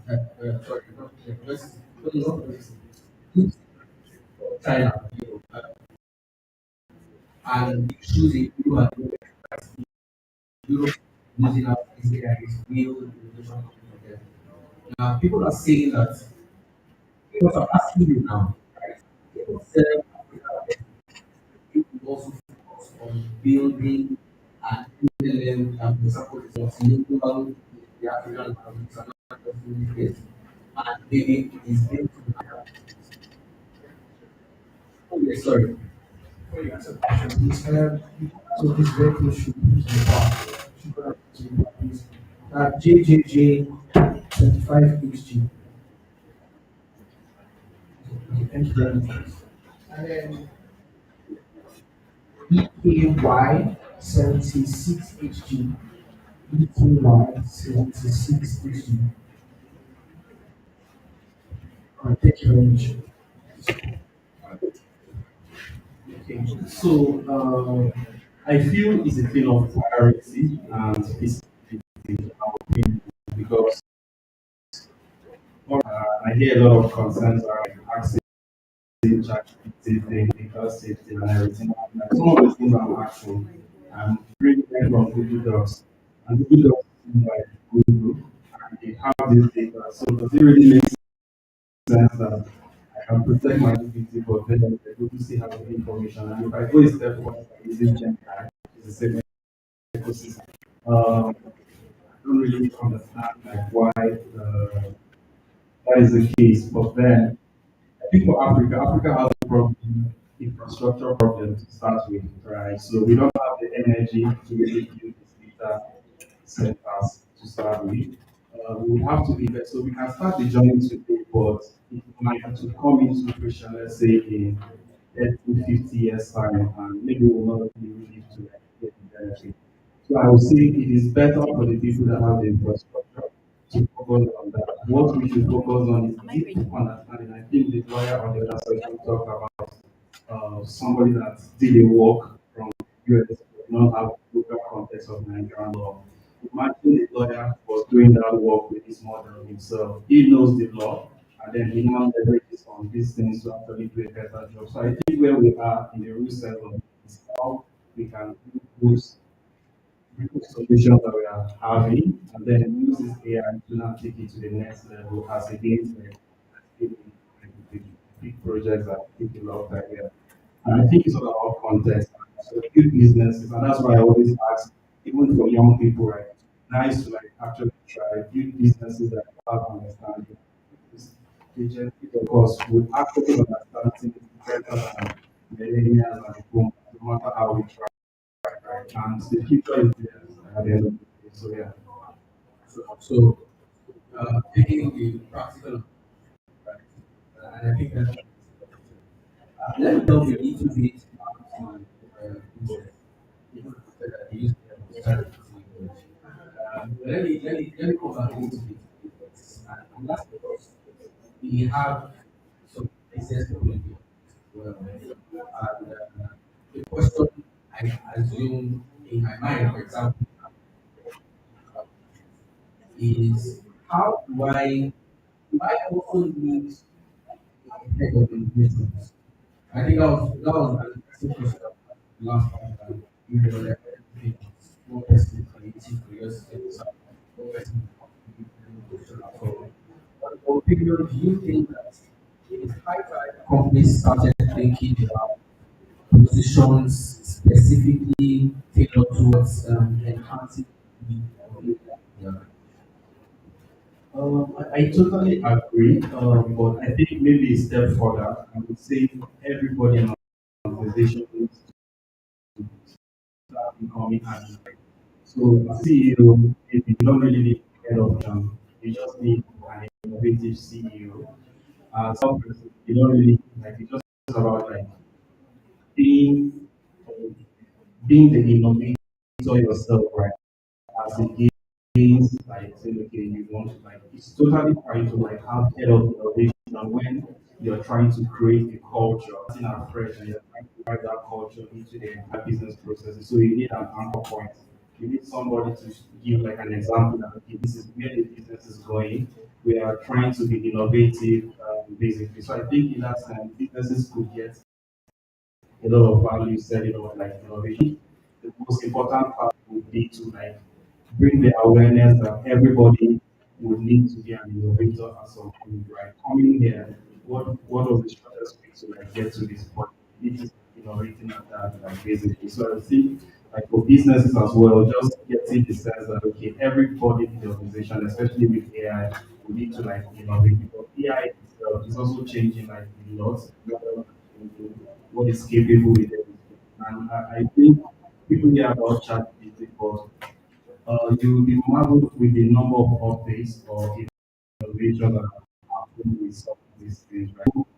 Even like the models, how the models have changed from 5.0 to 4.0, taking out some of the other models, bringing new BBC, enterprise, agency, and stuff like that. So even keeping up with the developments that are happening within the AI space and how these companies are bringing, that's what the organization or every CEO or even to like start with like, okay, any updates last week, what is happening? Because what happens is that by the time you make two updates, as a CEO, for instance, like you already like lost.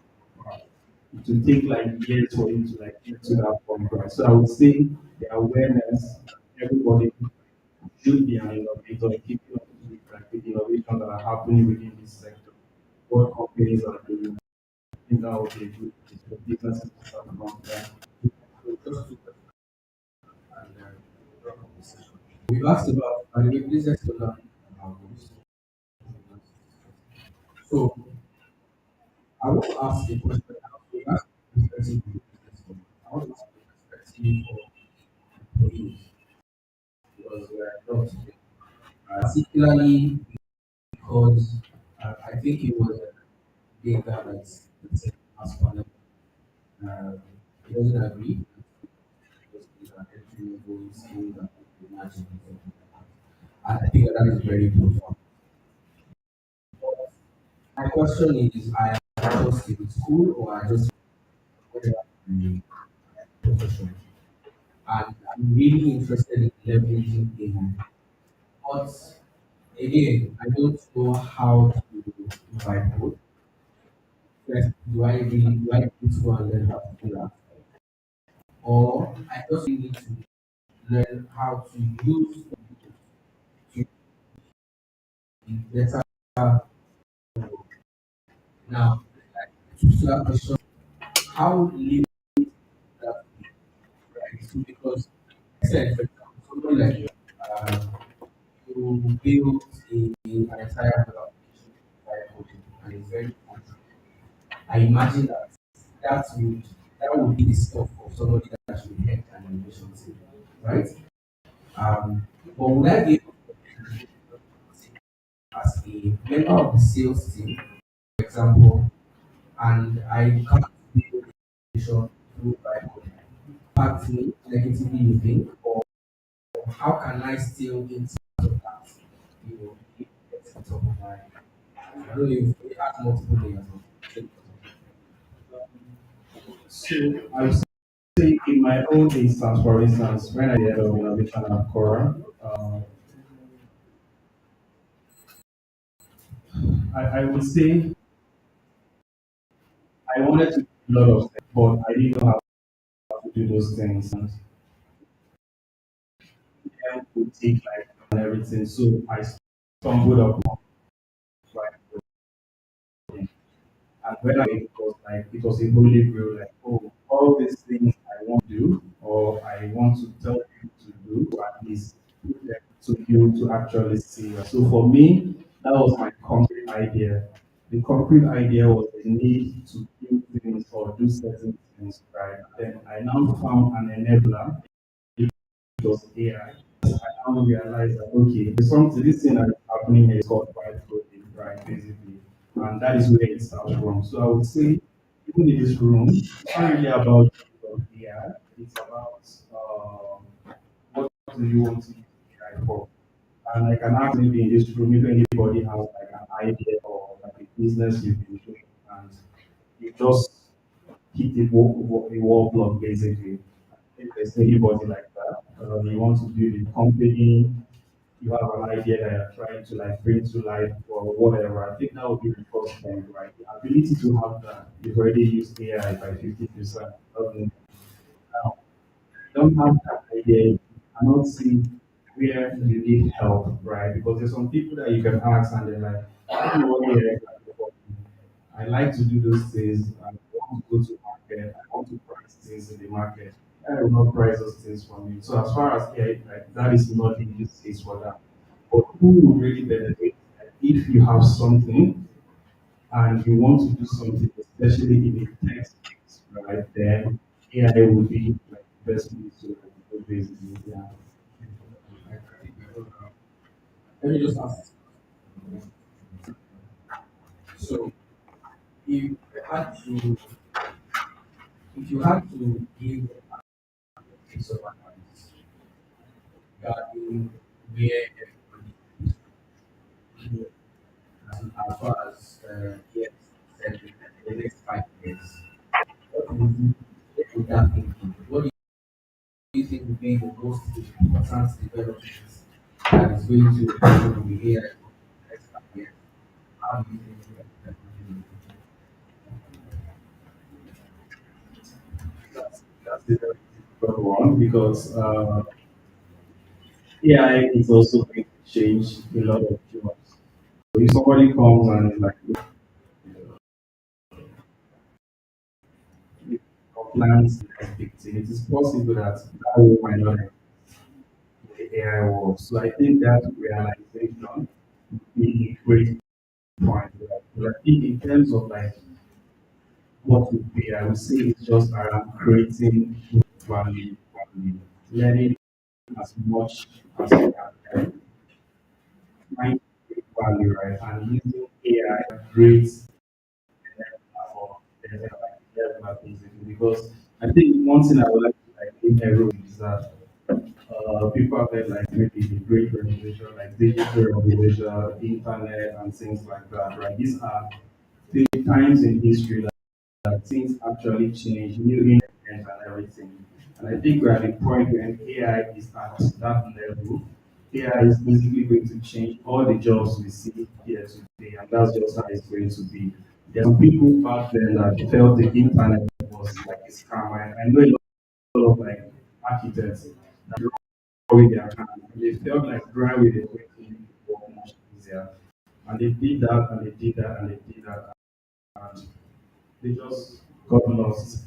They were embracing AutoCAD and all that, that survived the architecture and all we try to want to like traditional jobs that don't have value is not going to really be sustainable. So I would say it's around like imagining everything. You can do those things, but just try to use AI to actually supercharge everything they are doing basically.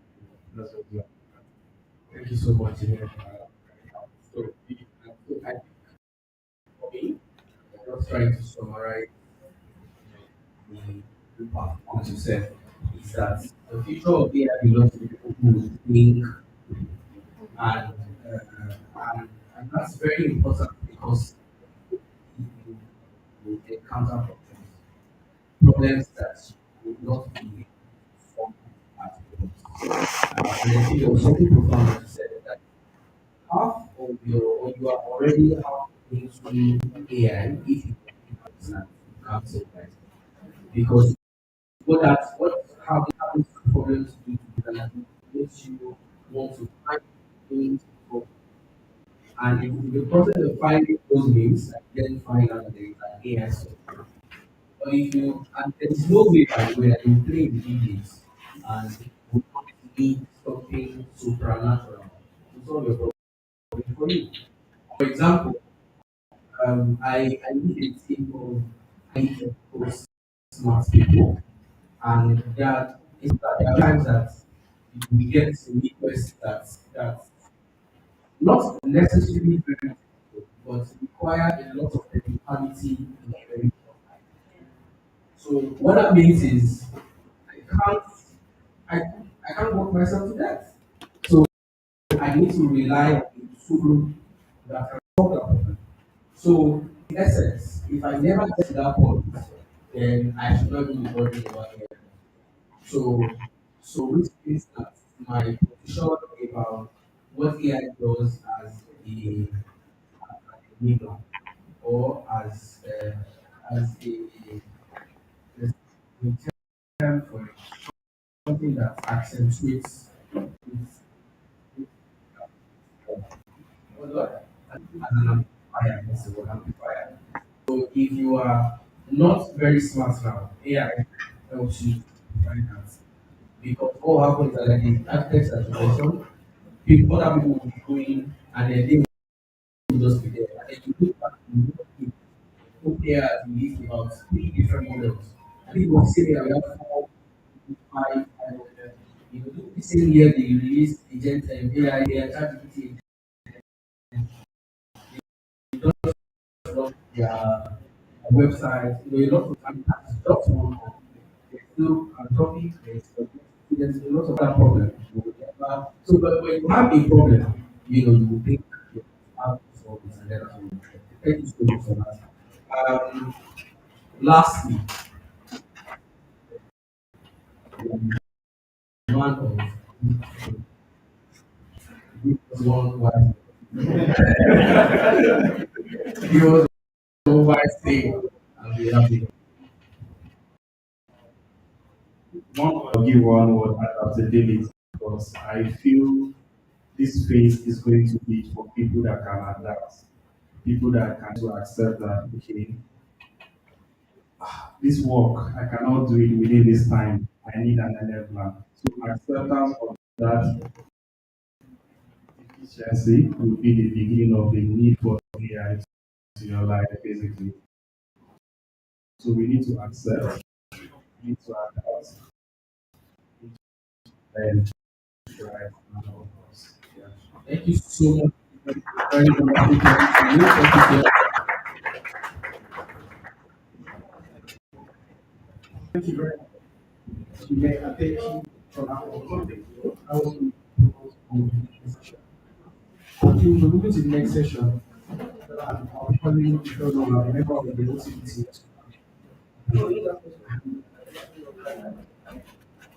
questions. Okay, I'm sorry. Yes, questions. Sorry. Okay, there's a question. All right, thank you. Thank you, Julian. So Julian ended with adaptability, right? And the lot more to I was talking about the AI, right?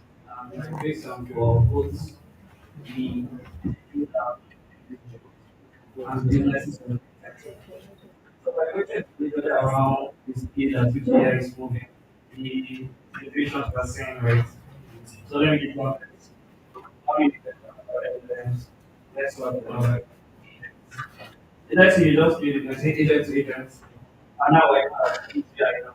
So what does that mean for people like okay at that point? So before now, you see that trend in the industry, people were coming in learning JavaScript, and that change wasn't so rapid like that. So what does that mean for people like how do they now adapt to targeting loss? I think that's a very deep question. For, I think the way for that is again is for us to focus on the fundamentals, right? And I think a lot of people talk about first principle thinking here, and it will be around if you want to be an engineer, but know that there is something that can actually assist you, right? And just try to solve problems, try to do big things, try to like ask questions. Okay, if I'm doing this thing, how can I do it in a different way? If you have that problem, then it gives you that you have a quest to look for more solutions. So that quest for more solutions is going to keep you on track with agents. So if I need to do something that requires like need to do 50 things at once. And I know that doing this thing maybe by selling one pound at a time will take time. I can browse. Is there any way that I can actually solve 50 problems at once? And it directs me to move from ChatGPT research to the agents because the agents now allows me to be able to do those different things at the same time. If I don't have a problem, then I wouldn't think of maybe any way of solving that right. So I would think the first thing is staying at the fundamentals, solving like these problems and accepting it that knowing that AI is to go to. If you know that, then you go to like of course uh, research, ask is no one. I think that's the best way to actually start something. You have a problem. I'm sorry, but it's to be hard to keep up. It's just the way I keep up with things that are let's say happening in other sectors. You need to have a problem to keep up with that are happening.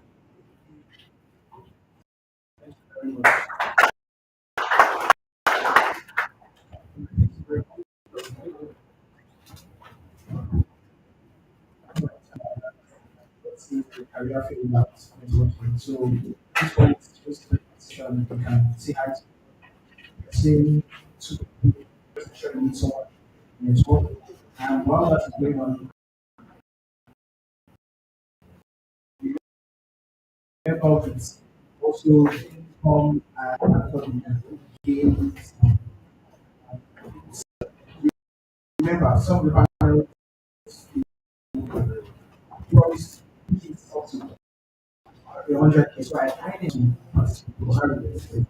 So, LTT. Thank you. That's me.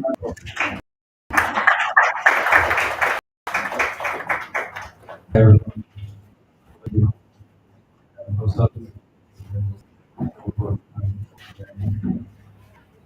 So,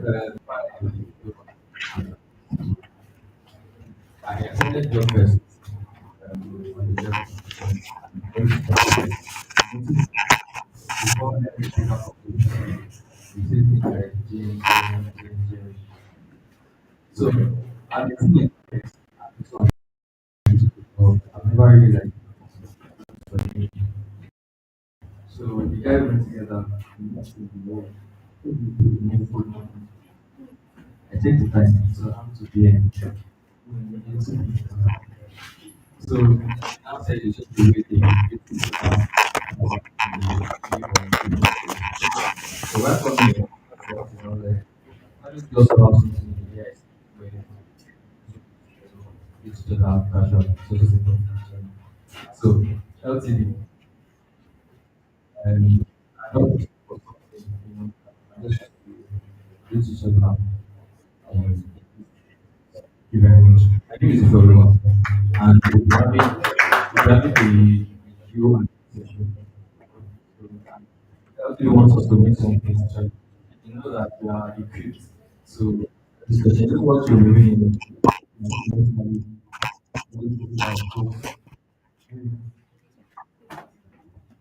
so, we have three questions and we have like uh, 10 seconds.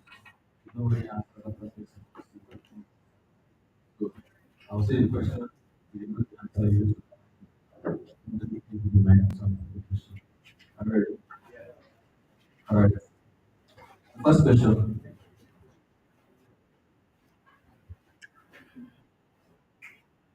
What does NLP mean? Yeah.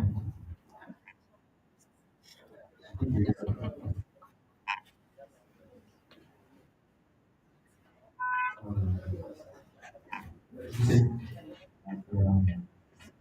correct.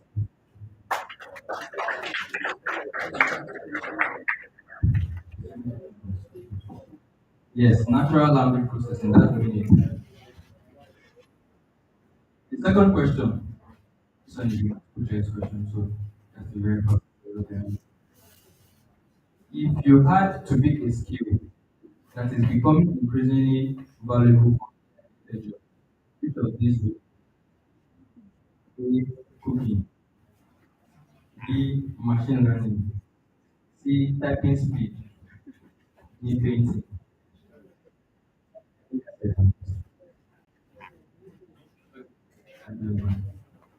Machine learning. Very correct.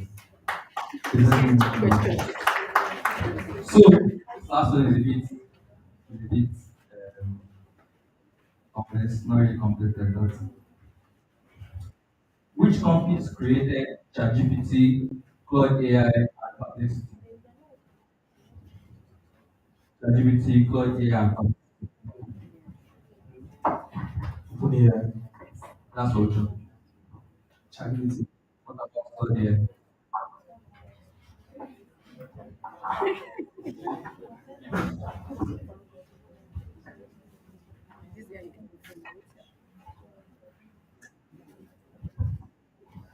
ChatGPT is OpenAI. Cloud is Anthropic, and Perplexity. Perplexity. Very good. So that's the end of this Q&A session. Thank you very much.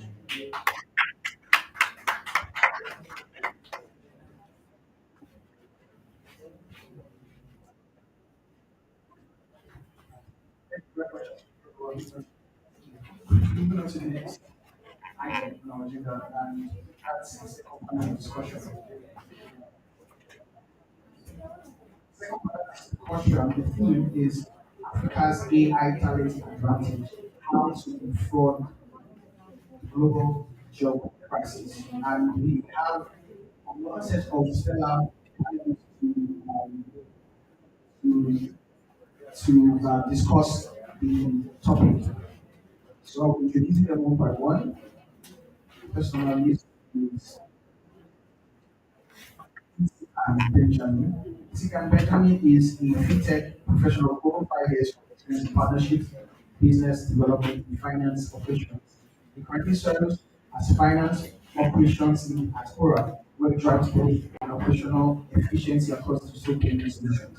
Passionate about the transformative potential of blockchain, crypto, and digital payments, Insikan has built a strong track record in customer acquisition, user engagement, and strategic partnerships. His expertise in product development, data-driven growth, and cross-border fintech solutions position the business for long-term success in rapidly evolving markets. Previously, he was community manager in Red Seed and Binance Africa, where he led large-scale community engagement initiatives and ecosystem building efforts. Today, he remains committed to advancing financial inclusion and bridging the gap between cutting-edge technology and real-world financial needs across national. Please give our panelists a small applause.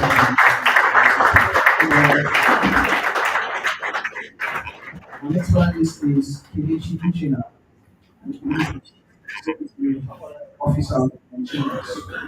And PhD is an environmental engineer, ICT and soft skills trainer, and an edtech entrepreneur. PhD just solid papers and holds a degree in environmental engineering from the University of Port. And the first master's degree in environmental engineering from Cyprus International University.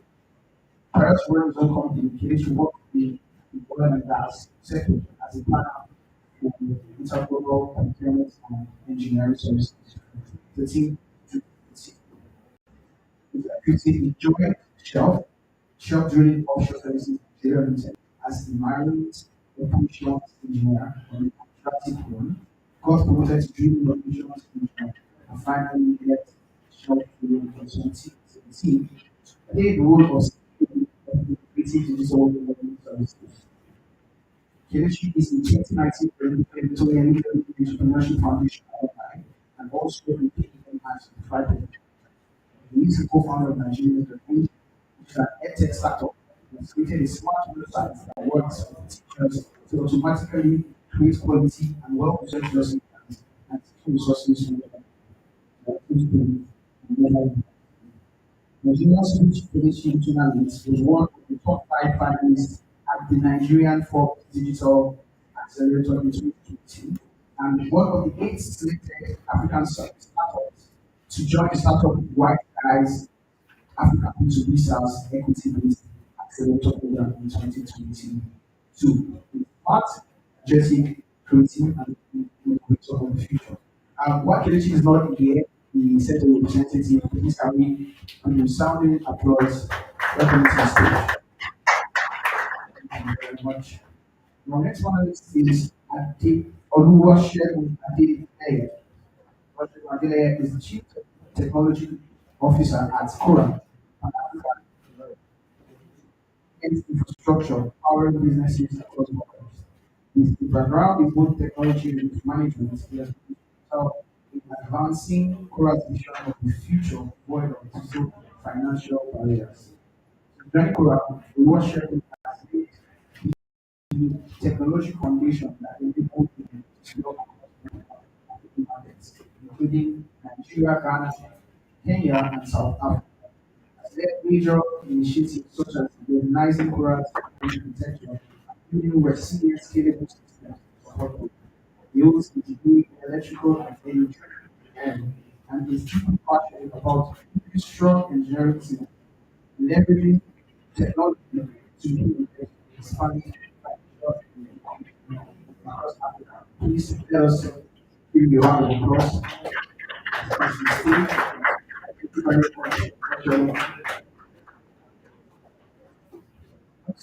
So the next panelist is forgive me, Ofizim Anderson Obuya, the Chief Executive Officer of ILA and also the co-founder of ILA, the digital health infrastructure platform complex system across the continent. Over 15 years of experience as a software entrepreneur, Anderson has built scalable solutions across finance, logistics, and healthcare, including an edtech breakthrough that required. Through ILA, Nuclear's flight platform, Anderson enables insurers, hospitals, labs, pharmacies, and health techs to deliver integrated digital care across multiple channels, including APIs, WhatsApp, web, USSD, and toll-free services, ensuring healthcare reaches patients regardless of technology services. Under Anderson's leadership, we have grown to serve over 15,000 patients, 2,500 plus service providers, processing over 300,000 healthcare transactions in year. The platform is expanding across Nigeria with plans for Ghana and Kenya.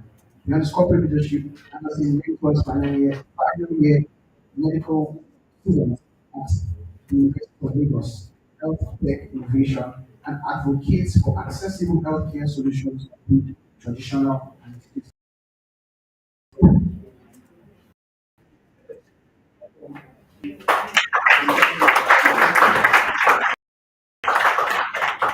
So the last one is we have Rebecca.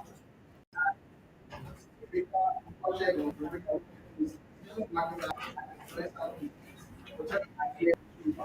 That journey has been so video manager and content creator. Spent 5 years helping brands and generate remarkable revenue. Today, she leads our own digital marketing with Go Digital, a space where teaches others to create the ever-changing digital world and SAI to improve brand clarity, strategy, and storytelling. For Rebecca, digital marketing isn't just work, it's a platform that uses creativity, innovation, and measurable results. Please let us make welcome Rebecca. The second presentation today is Bukola Adesokan. Rapid silence. Thank you very much.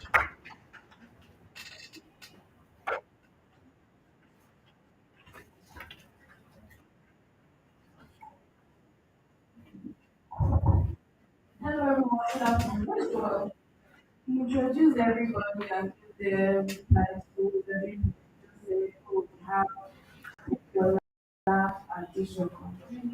But you know me. Anyway, thank you everyone for listening. And so we've already introduced the session and introduced our speakers. Thank you again for joining us and our panelists for that. So I'll just get right into it because we don't have so much time. But I would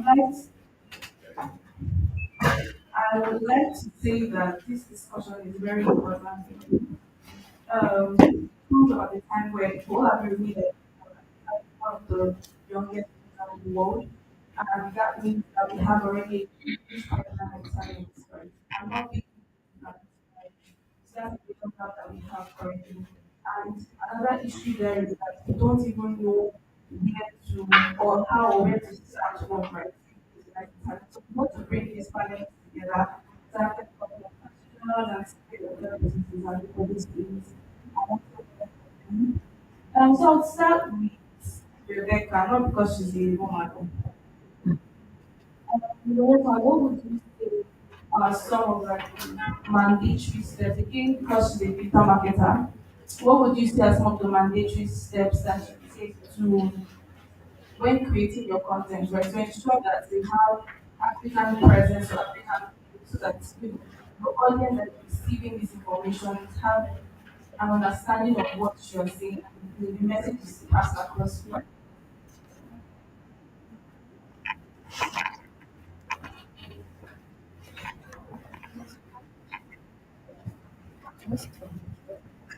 Hi, thank you for that question. So, I'm sorry, my voice is very so, what I do, because when you want to start AI to be a content idea, if you make it generic, it give you ideas that you feel like AI doesn't understand what you're saying. So what I do, if I want to do a content, let me say I want to do a content for Gen Z. I will not just say Gen Z, I will say Gen Z in Africa or Gen Z in Nigeria. So you probably go to ChatGPT or whatever you use and say, come up with a prompt or write a caption that fits Gen Z in Africa because the way Gen Zs in Africa and Nigeria will behave is not the same way Gen Zs in Australia will behave.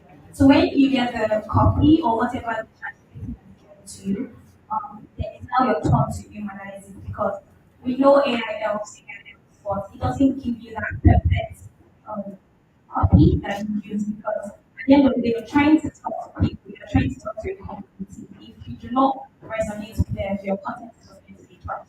So what I would do then after is send to somebody on the team and ask them, oh, what do you feel about this topic?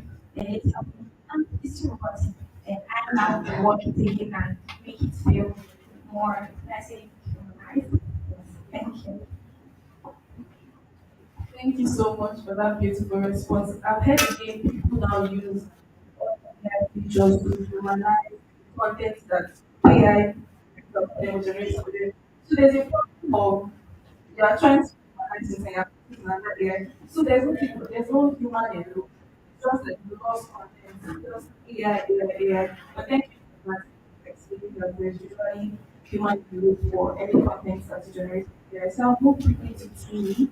And this is again because understanding AI, you see that most of the conversations from our parents one now has been on looking for courses online to learn, looking for tools or stuff to learn from. But we noticed that even at the underground thing people are doing, schools do not utilize or invite AI courses or educational tools or stuff in school that can help students, whatever it is, learn and understand how AI works. What would you say, aside the regular STEM that we already have in the educational system, what would you say that are the courses that we need to invite into the African education system for people to be able to understand how AI systems work, basically? I see setting really huge now. So the work we do at Nigeria basically is concept we introduce that in terms of providing more products, more learners, content, and engage students. We also go to school and engage kids in the same courses because our focus is robotics. Right? So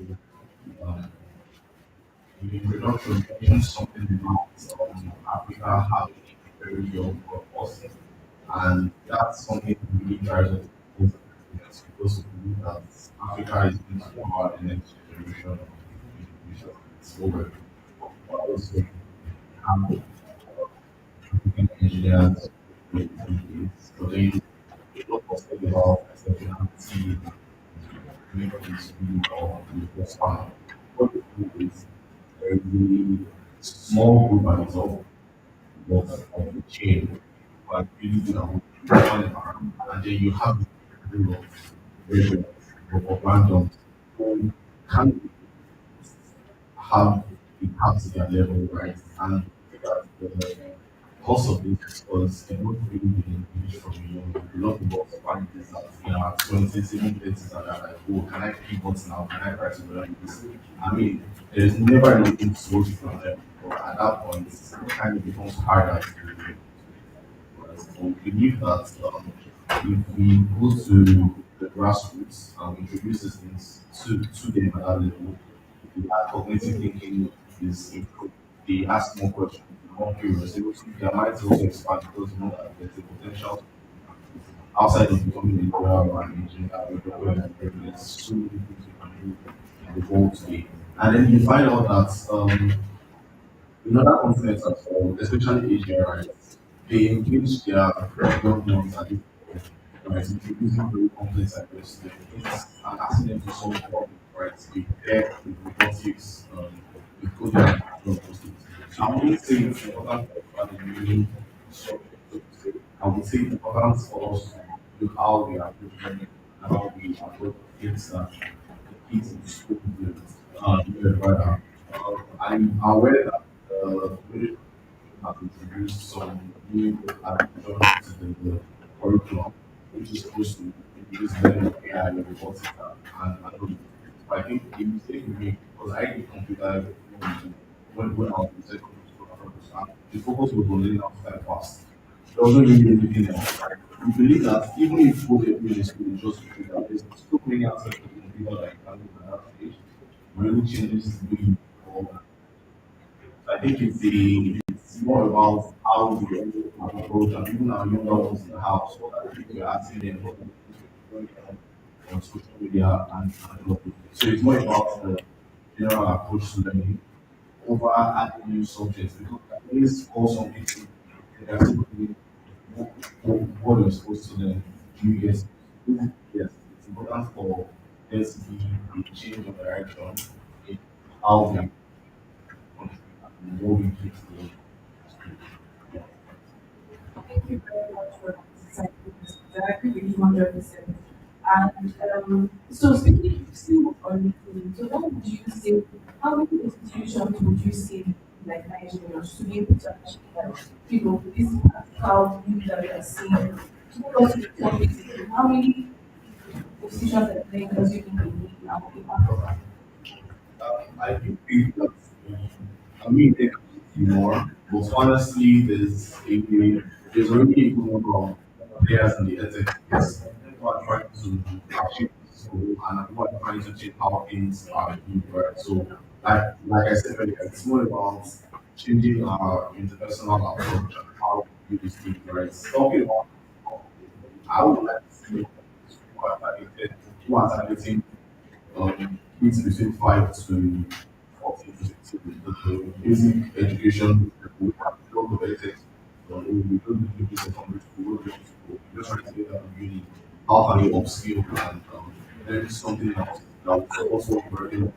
We don't have enough ethics who are focused on kids who are focused on teaching, right? There's so many things we can teach these group of people that will eventually help us, right? In that group, that's when you are also teachable, right? And that's who we should actually be focusing on that particular group. So in terms of conflicts, I think we need more conflicts that will come up with interactive games, come up with AI tools that can help them in their day-to-day learning, right? So something that is WhatsApp enabled or SMS enabled, that you don't really need to learn from. There are so many people to target that particular group of people. Because I mean, they are online as much as we are. There's no amount of checks and balances that your parents want to do. I think going to the practice, stop getting so you are already the question is how can we use them parents to also pass the necessary information we need to them. And we need more people that with interacting with now systems that allow young people to actually find the needs in this time. Thank you very much for that response. So one thing we need to one thing we need to also understand, and what I was saying is very important. One thing we need to understand is that whatever you have to do to take advantage of the young population and implement is to be because we've always had organizations who come up with areas where things at the point it's something so just to paint the picture. Currently, the Indian region in Africa is 18 years and in Nigeria is 18. And by 2018, a quarter of the world's working population. So which means that I see this as an advantage because they give you advantage of the population. And if we don't equip them with the right set of skills, and everybody has a part to play, the private institution has a part to play, and more importantly, the government institutions have much more important to play. Otherwise, this is an advantage to pass us by, and then we lose it because it's huge and it's massive. And education is a critical aspect in that. And Very much TV. I would say on you, checking on the so I'm speaking from your experience and all. What tool, and again, just get very practical. So people you can actually get better understanding and also know what to start putting their resources into. What tool would you say an aspiring developer, you know, focus on getting or learning how to use? Again, because all these resources we have are becoming very pricey, so we should skyrocketed to some point. I think university is around 28,000 naira now in Nigeria. So what would you say an average AI developer is just starting off as in uni because like, you have so many of them and you have to like, focus on those kind of career paths. What would you say they should focus on using now to become basically practical sense? all right. First of all, is take advantage of the free option that you have and which are while I was learning to code, there were a lot of resources and you do as much as you with what you have to get to the point where it's probably it's quick. And I think that it's same goes for tools. You know, there are free options. We might not get everything. Okay, these things are things that business needs and they need to make money. So what some organizations do is that they might give, they might make it cheaper for schools. And I think that that's where maybe some institutions can so make a case to bring down the you have a case with them. I think a number of many platforms where they say that the prices are cheaper in Nigeria, but you might not be able to download. You might not be able to download the content. That's access to information. And I think that same for the tool, use the free one and for the ones you can pay it out. Even if it means sacrificing the how much it is next question. Why much more rates are I think what has that was to 20,000 naira on a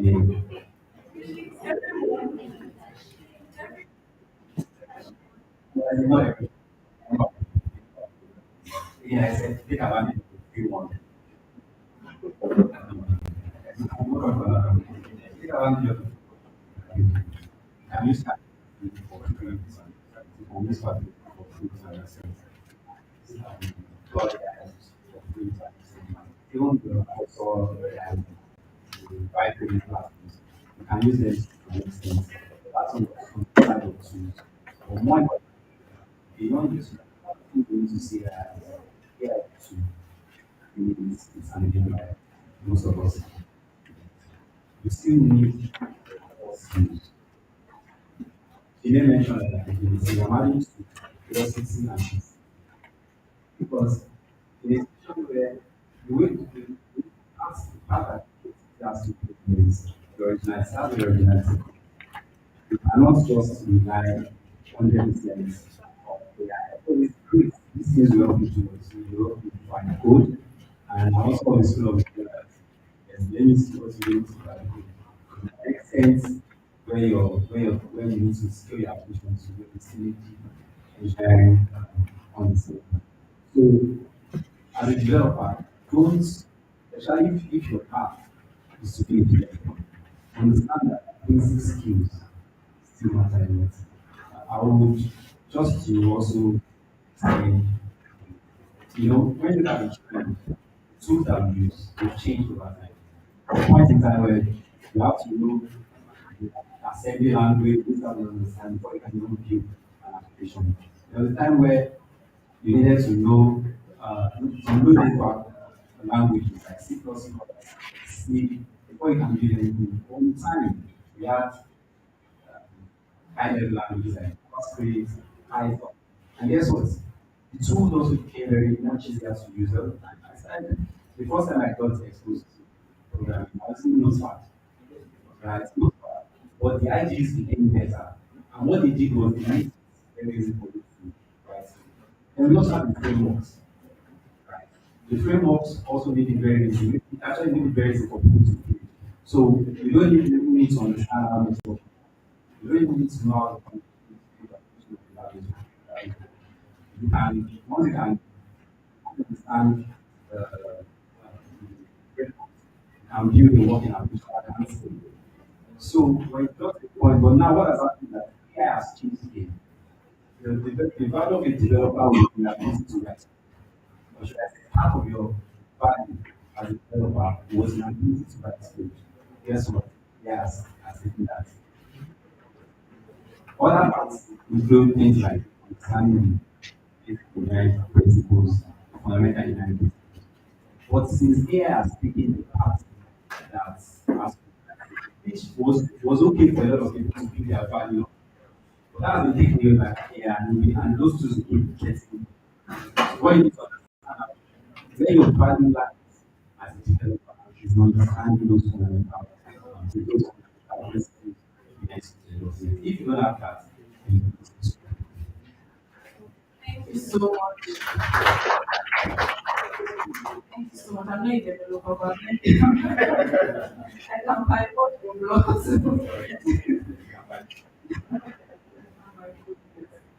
so I'm going to move to opposing and so I'm going to give a very funny instance. I saw an ex where someone said that she went to a doctor and then in her presence, the nurse was asking ChatGPT, she said, oh yeah, what symptoms are you experiencing? I was like, next, and she's like, "Oh, I have a neck pain," and they put neck pain. So she's like, what's going on here? The nurse was practically asking ChatGPT what like her symptoms would be, like to give her a diagnosis, like, exactly, to give her a diagnosis. And I've seen so many funny instances like that, and it's so ridiculous, right? So, I mean, asking you now, where do we strike balance? Because again, you see new news, I don't know if you saw on LinkedIn yesterday, where people are getting married to their AI bots, chatbots. They are literally calling people, it's for real. There are articles on it, and there's one that say that, oh, when you're upgraded, I come out from my podcast, so when you're upgraded the AI system, the lady said that she lost her soulmate. So she did not have anybody to interact because the way the AI chatbot was people wanted to interact with how it was responding. So it's not how do you get the balance system now? Because they found AI to pay therapists. And then there's now difficulty in striking a balance on how to use this system responsibly and you will also achieve whatever we want as medical practitioners. Thank you very much. I think that's a very good question. The truth about it is that everybody is using AI, and AI is just by show of hands, everybody here has used AI for shape. But the others are using right? Like engineers are using it, developers are using it. I know doctors are using it, but the problem is in like the parts that we're using it. I think the root problem is in right? But the AI tools that we're using. I think in many ways people are using the wrong AI tools, right? I do not expect that a nurse, for example, will be using uh, GPT, right? Which is not a specialized AI tool, right, for diagnosis. In the same thing for people who will use AI as a therapist, for example.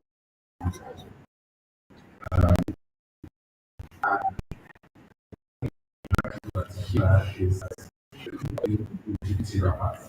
At the end of the day, we're calling it but I think the more important thing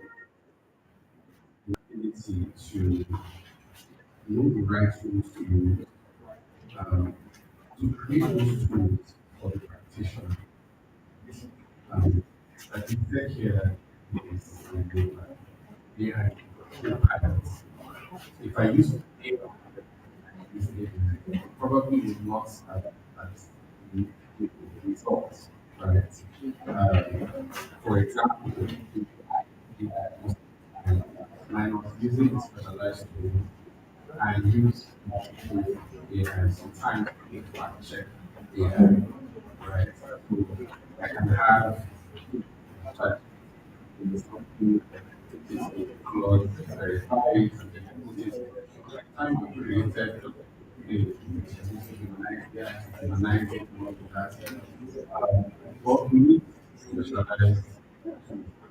Everybody here who has said in the past, it's our responsibility to find those right. One out. I think it's a real opportunity for us to find those gaps, for us to see that oh something is missing here. Sometimes it could be a personal problem. Other times you run out of what you just noticed. Like, why is it not doing scientific like that? Or this is not meant to be the right thing, right? For that to be used. It's very easy right now using AI. As a company, we proudly use AI, right? And I say that because as a startup, we need to move very fast. And we've been able to create products that I'm sure you in 3 years you still work on. And we've done them in 1 weekend and they work perfectly well. But I think what has sort of stood us apart is knowing how to combine those tools, right? Using the right tools. Everybody just like, oh, I think honestly, I said, don't say AI is like oh, you are charging AI, right? Um, so for the patients, for example, we have built symptom assessment tools, uh, tools that in many places are replaced the doctor, right? Tools that, of course, help you to analyze your symptoms, but beyond just analyzing the symptoms, it's able to triage, like triage is very able to do the see what's wrong. Is it wrong? It's very much to the right thing. And I think this can happen in medical professionals as well, right? Specialized tools that help with clinical decision that also have all these built into it. Because in reality, when you go to rural Nigeria, rural village, you go to village, you have some healthcare center, right? The first responder there is a nurse. It's basically like the doctor is probably in one town, a scene assessment. What does she do? She's going to use the tools right? But you want to be sure that she's using the right tool. So I think for me, that's, and it's not just in healthcare, even for everyone, right? To identify right mix if the tool does not exist out of the box, or find the right tool and use them correctly.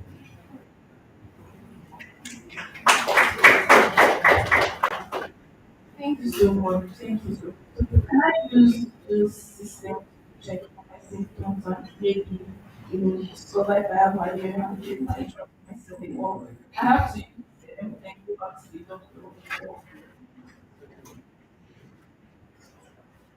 So I'll give you a very simple example.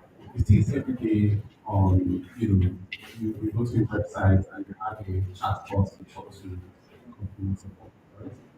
You notice that initially you are chatting with an AI system, right? And the AI is searching through training knowledge base, community resource, things like that. So sometimes for you to be what you're looking for. Um, Cases where you don't get the help you're looking for, the AI actual person. What that AI has done is that instead of 1,000 people, right, being available, or you having to wait for a couple of minutes before you're connected to the person, it has reduced, just the wait time. It also helps you context for the person who is going to pick up your case. Because he can read the history, already has context, and is able to help you as quickly as possible. So the thing is, you pick up the tool, Google use it for the sake of it's able to refer you. Sometimes you don't need to be to get medication. You just give you simple home remedies, right? That you can do by yourself. The truth is that the hospitals are open. Like not everybody should be in the hospital. We don't already have a healthcare workers in the hospital. So yeah, so I think what is important because ChatGPT makes a lot of mistakes. So we need to be careful when we use ChatGPT to Google or to search our symptoms.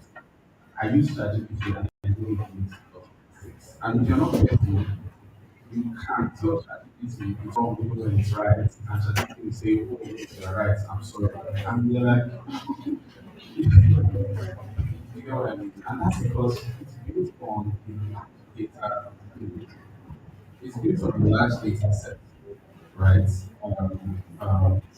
So yeah, I think that's about it.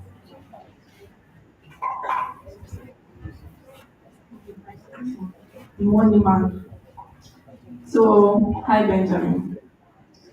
Very direct question. How would you say the integration of AI with technologies, would you say rather that the integration of AI with technologies is in the long term going to help create more transparent financial systems that investors and regulators can trust? Because no one big thing for people that will build all these projects, for instance, is also to get investments and all of that. The investors want to do that, they're able to trust your systems. But would you say that with the advancement of AI now, integrating the two together will be able to create, like what we have in blockchains, create more trustworthy systems for transparent financial systems? Thank you so much. Thank you. On the landscape, the government first, so interesting, in every phase of innovation, it is the financial sector that is actually very fast or first into that innovation. Let me give you a quick picture. Everything that is built, yeah, right? Everything that anybody thinks or creates wants to make from that. So even when we go to EdTech, the final goal will be to make money. From based AI. We go to medical AI, want to augment the system to make money financial. But if you see in this our industry in Africa, Africa seems to be majorly high risk, right? Um, People break this in Africa because they are poor. People say, the brain, we are part of the brain. South Africa is part of the brain. Nigeria, why? Because we have people around, we have everybody. So, movement of money in Africa is somewhat difficult. So, there's a lot of scrutiny around the industry. And so, when innovations come up like this and you create, this is like for payment and everything, you are looking at, what is security model in place, what's the, what are the what are the things in place, kind of like to benchmark and make sure that I'm not transacting on a platform where EFCC is looking for me tomorrow. I'm not receiving money from somebody where the example is looking for me tomorrow. So what is that AI doing for the industry is like the legal guy said in the first part, it helps make it screen through transactions, screen through beneficiaries of the transaction, and where monies are related from and where they are going to, right? And you work in compliance, legal compliance in financial outfits, you would very much appreciate the use of AI and all of that. So most recently, I've been part of like very high level partnership onboarding with banks across different countries.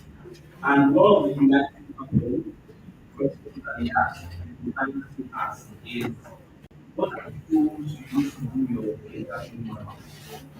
What are the tools you use to bring persons on board? Right? I am a certified chartered accountant and the biggest sad officer in the room. And I know how to use my books. But for scalability purposes, you are required to like work with like very high level, high profile. Like quickly scale your customers or train transactions provide feedback. So the use of AI in our business analysis is very, very key. Before I even joined the analysis system as value, it was easy for people at the know the city went to 4 months and he came up. And what was the reason for that? Because he didn't do what they call KYC supplements on his staff. And it was he had he built an experience was really very, very good. Right? But he process that is key to make him to track back and pay over 4 million dollars. And still go to prison. I celebrating just recently like presidential pardon from Donald Trump. So the point is, these things are very important. In as much as we are looking at it from the angle of, oh, they make our job easy, they make us lazy. I see that that's the aura in the room. It makes you lazy. No. To some extent, it makes you a lot more professional. It depends on the level of which you're looking at AI. So I was talking the aspect of jobs and services. I do not think we should be looking at AI from the aspect of getting jobs in Africa. And the reason is because whether you are a badass developer, Adam or the likes, anytime one of these top organizations need things, they can cut things. Facebook recently let some people go. Those guys are far qualified than most of us in this room. But they still let them go. And sometimes not because of you don't have the required knowledge. Their revenue or their budgets cannot cater to the expenses. They are channeling that budget to somewhat around here. And we rather use AI marketing than have people in the marketing department. And we see that transition even in Africa. See the top CEOs in Africa right now is rather when I look at it, subscription model on AI platforms are mostly between $5 and $100 a month. So let me say $200 a month. If I can automate my system $200 a month, as against working with a team of 5 people, I pay $500 each, which would you go for? If you're going objective, right? So we're not there. I don't think we should be studying or learning AI and how to use AI because we want to get jobs. I would rather we learn about these tools and how to use them as service providers. For instance, how many of us remember those of us that usually check Facebook? Who remembers this manual on Facebook that provides chats and support answers questions for you on Facebook? This was one of the first ideas of AI I saw that was practically used. And over the years, I don't imagine how many revenue those guys have made, people that created that and to learn those tools. So thinking of AI as okay, what can I do as a let me say a job seeker in Africa that can help me become more of an entrepreneur rather than become a job seeker. I would rather do something that I can use to provide services to him in the medical field. And I tell him, oh, I built an AI system that can provide using the elements that he's most interested to find about as a tool that can provide customer support relations to his clients. So instead of the customers are always instead of them want to open up into the hospital, you can deploy that on the data to interact with the customers directly. Another quick use case of AI and all of that is somebody builds a finance field actually. Somebody builds a WhatsApp bot that practically trades crypto for you on the WhatsApp app. You don't have to go to a crypto trading app. You don't have to go to any website. You just need to interact with the crypto world. And then what's happening at the back end, he is powering out your payouts. So instead of looking out for first of all, the problem of in finance is trust. You want to be able to verify before you pay. I want to see my money. In this situation, your chat can easily solve some of the problem.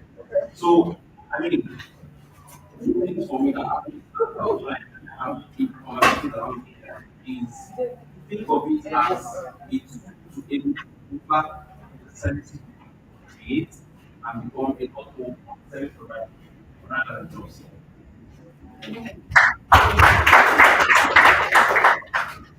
Thank you so much. I have more questions for you, but you already answered them before I close. So I'll just thank you so much. I'll see you later so we can discuss more on money matters. Okay, so I have one question. Let's just straight to any of the panelists, right? We've been speaking about how we have a huge pipeline, we have so many young people, and all of that.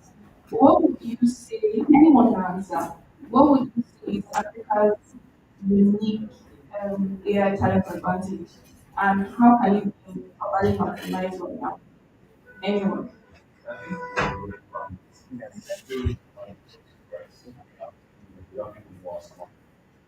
a lot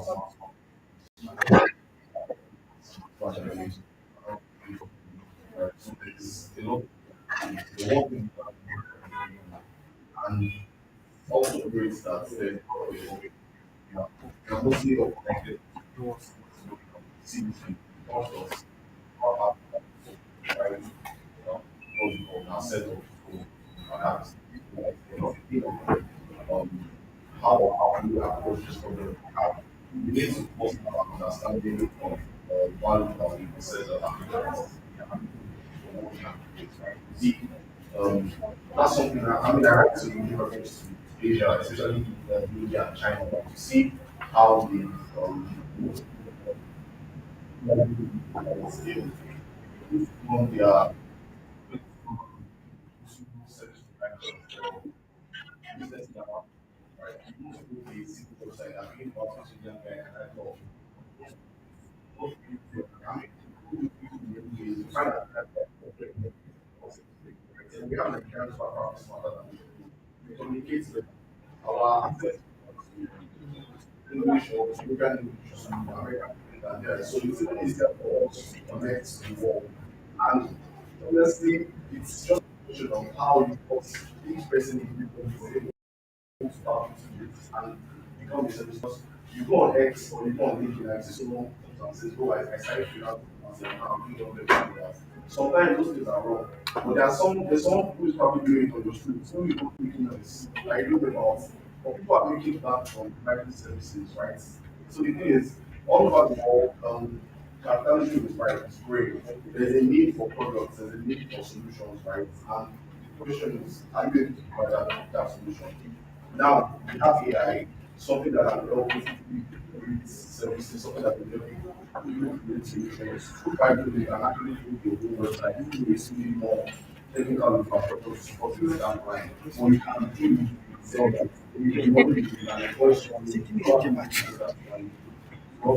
so there's so much opportunity for us out there to leverage on.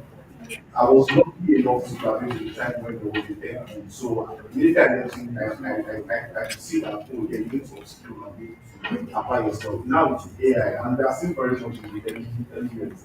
All these things we are talking about, was it not in 2023? That ChatGPT released its first version, and it seemed like oh my god, what's this? It wasn't as good as it is now. But in 2 years, so much progress has been made that people are creating those things with imagine what's going to happen in 2 years time. So again, the question is how are we positioning ourselves as young people as Africans, especially to be able to be the ones to answer those questions, be able to be the ones to provide those solutions, and be the ones who is amplifying excitement because it's story is happening now. Just as you know. Thank you so much. So any other person want to add to it? Yes, so joining what you said, one thing that I want to say is creativity as an ability, right? So one thing about Africa So the fact that we have this AI tools, years ago, we probably didn't have access to this. They were there, but we didn't have access to this. But now, these tools are here. So I think the way we can probably get better is probably have more, let's say, agencies, more people that are skilled in this space come out teach people. And that's what we also do at Rosen, to come out to teach people about how to use AI tools and do whatever you want to do, or be in a creative space, social media managers, marketers, influencers. So we use it to create scripting.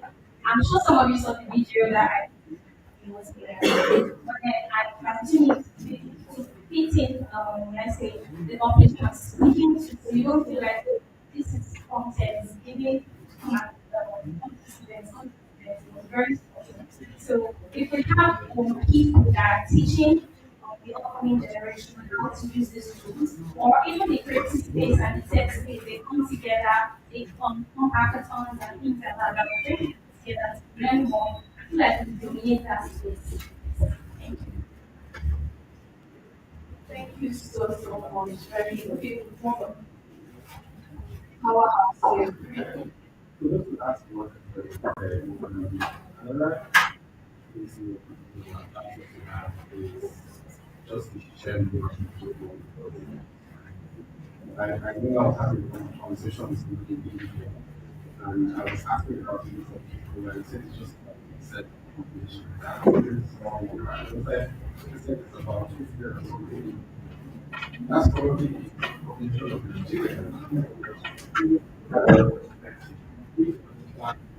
Just more opportunity, right? The number of people that not just in Nigeria. That's the advantage really in Nigeria, right? Because think about it, if just 1% of the population that is smart, number that can actually literally be part of yeah, the impact, right, compared to, I mean, all of that, radio, uh, well, you know, like so much influence Nigerians, not another thing I say is because like a lot of people who say okay, you don't have this, you don't have that, you don't have this, that's an issue, right? The Western world has probably been able to have solved almost every problem that you could possibly have, right? The next thing they're looking to is Africa. It's just because of the regulatory climate. That's why investors are very fast when it comes to investing in Africa. But how would you imagine the opportunities that we have to do this, right? And complain about it's an opportunity for the next Elon Musk, right? Killing, I think how powerful AI is. I'm somebody, and I think I post about this, but just how AI is going to change roles. And we saw it in social media, right? We saw people who never had a chance in entertainment. For social media, democratize that access. We call them content creators. We call them social media. They're so big now that we see them in TV. Some of them are coming in YouTube. We need to do some of them are bigger than even some of the traditional guys who are trying to be. That's another level that AI is going to do right now is that we're going to have one man startup, billion dollar startups, where AI is CTO, AI is CMO, you can use that guy in the right? The opportunities, if you're that kind of person who has been frustrated and these ideas in your head, you will never find the people who can live life, right? That's how even some of the things that with the AI came about. The fact that you always explain this to somebody, they never give you the practice the way you want it. And you just stumble on this AI, you put it prompt and you're like, oh, okay, if I just say bits of this, I'm going to do it. I'm just surprised about it. People are like, did you do this yourself, right? I think that's the real opportunity that we have, right? We need to look at the problems around us. We need to understand it. I mean, probably part of the problem what students. I have to say, you see how much influence we as Nigerians, most Africans don't like us. But guess what? They know all our actors, they know all our politicians. You can't even speak English, right? Like, Rwanda can get people that we have, and then they also came up, and it was able to, but and it was simply this word by word. Like, you don't realize how much opportunity you get what I mean? It is power. And I don't want us to leave the conversation how I realize how powerful, how we can use the power.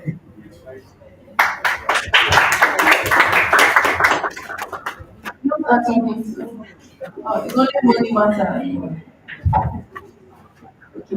Thank you all so much for this great, interesting conversation. I think everyone, speaking on how much influence and everything is, I think everyone should see this documentary, Social Dilemma.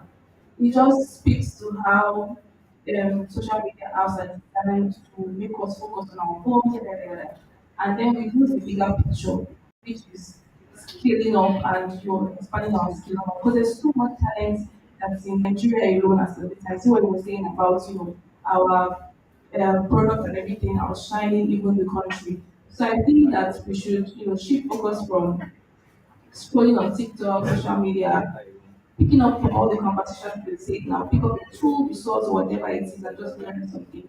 I spend more time on TikTok. I was taking it because sorry, taking a course on Udemy, and it took me just basic course because I had to because of work. How much? Okay, one thing. It took me over 2 months. Something I was supposed to take like 2 days, over 2 months, but I spent more time actually and I use on my apps.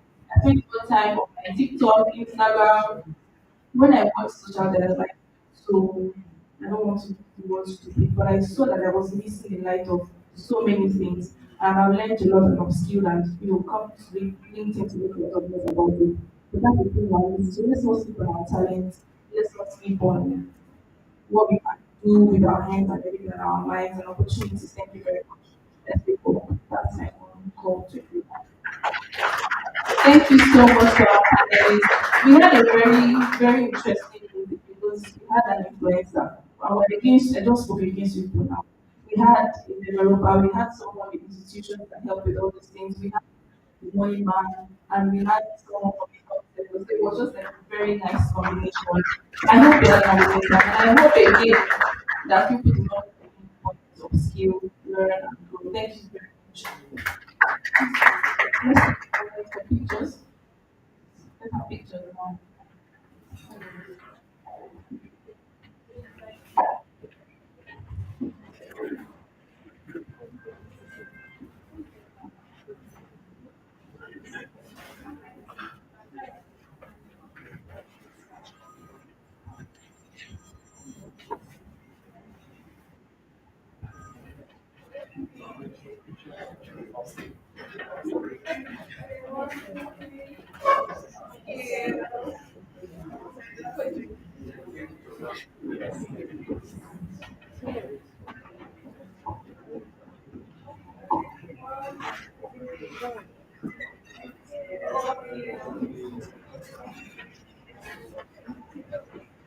Thank you very much for your kindness. Please can we give them a round of applause today? Personally, I've had a wonderful time here today. Listening in on conversations. We have to talk through things that I myself don't think about. So moving forward with the agenda, we have a couple of things to do before we close today's event. I'm sure a lot of us have enjoyed today's event. I'm sure you have one or two things to want to talk about. Right? Please, your chance to things are like this. And I put the prompts in ChatGPT. I'll put some you know what. All right. So the next thing is the product showcase by Utiva, and we're proud to announce that Utiva is the sponsor of today's event. Please give them a round of applause. Please give them a round of applause. Thank you very much.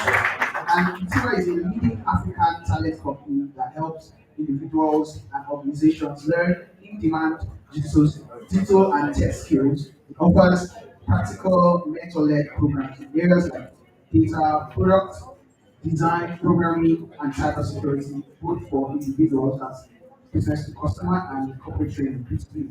Its goals is to empower people for global tech opportunities and close the digital skills gap. So join me as I make welcome the representative of the city, please. Yeah, our sponsors, please. Yeah, thank you very much.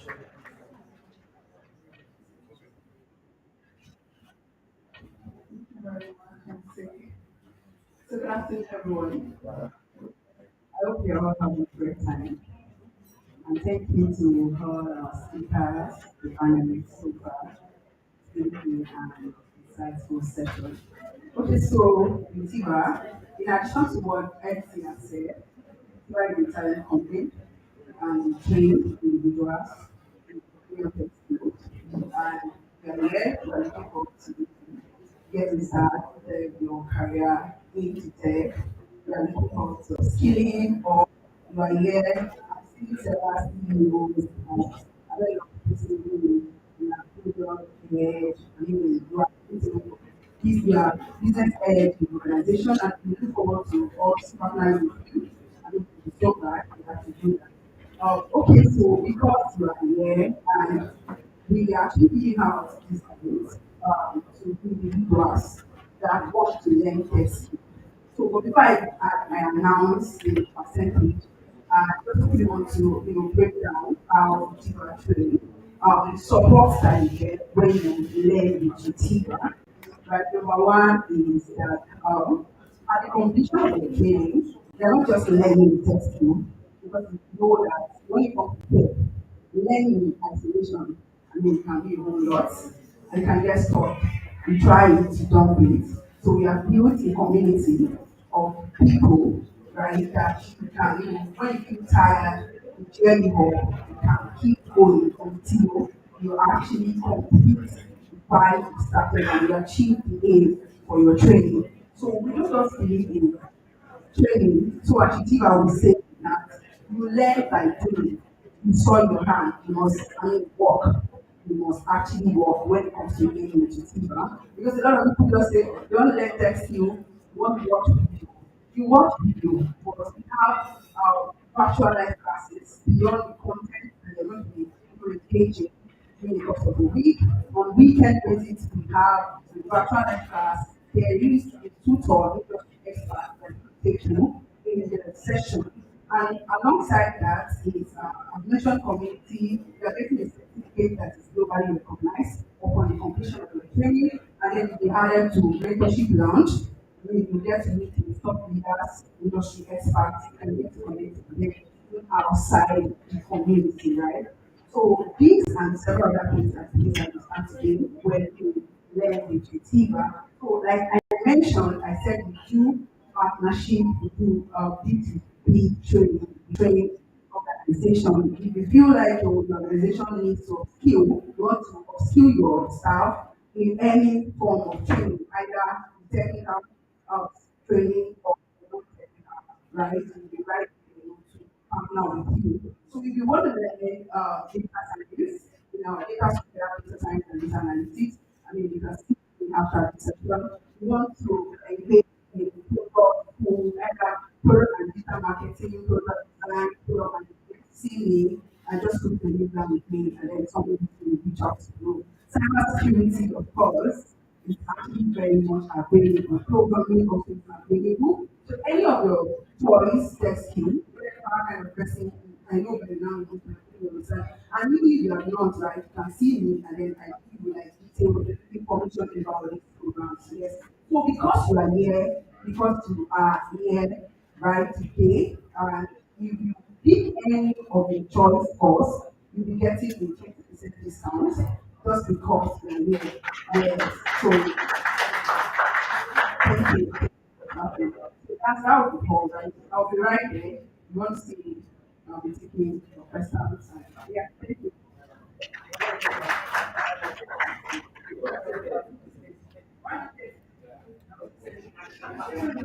Thank you very much.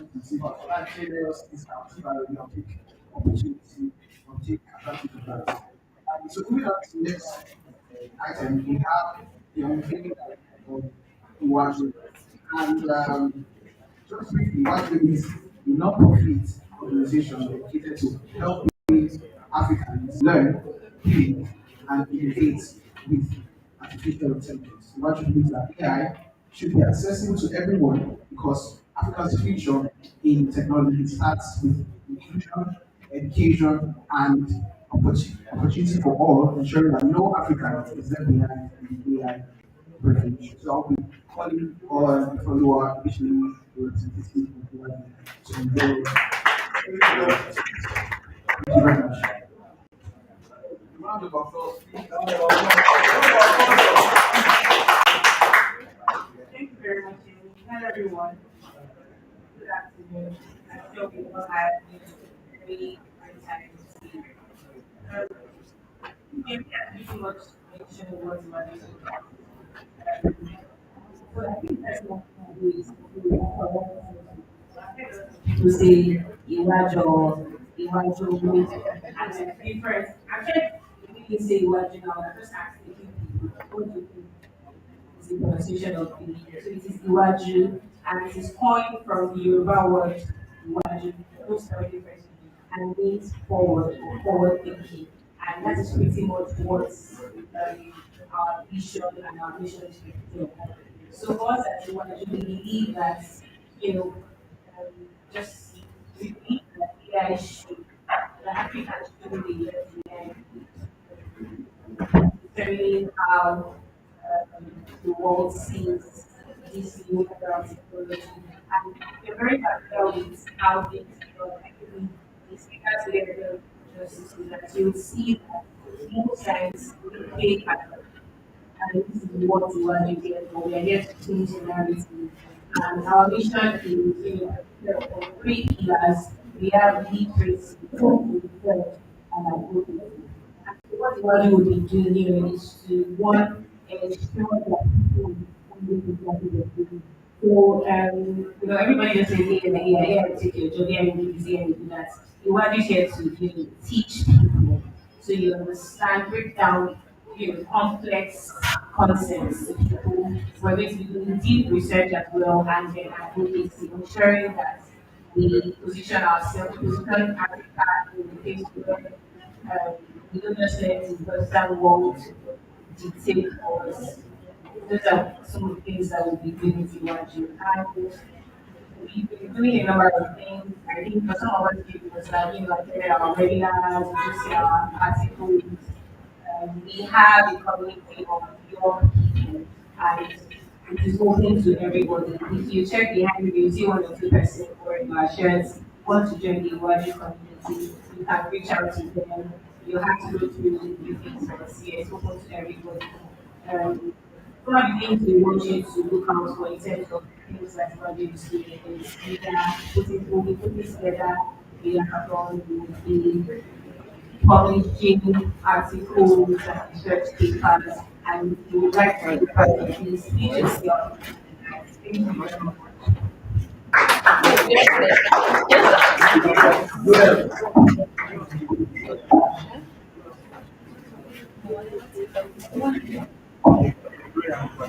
It's like let's give her a round of applause. I was going to give her a round of applause.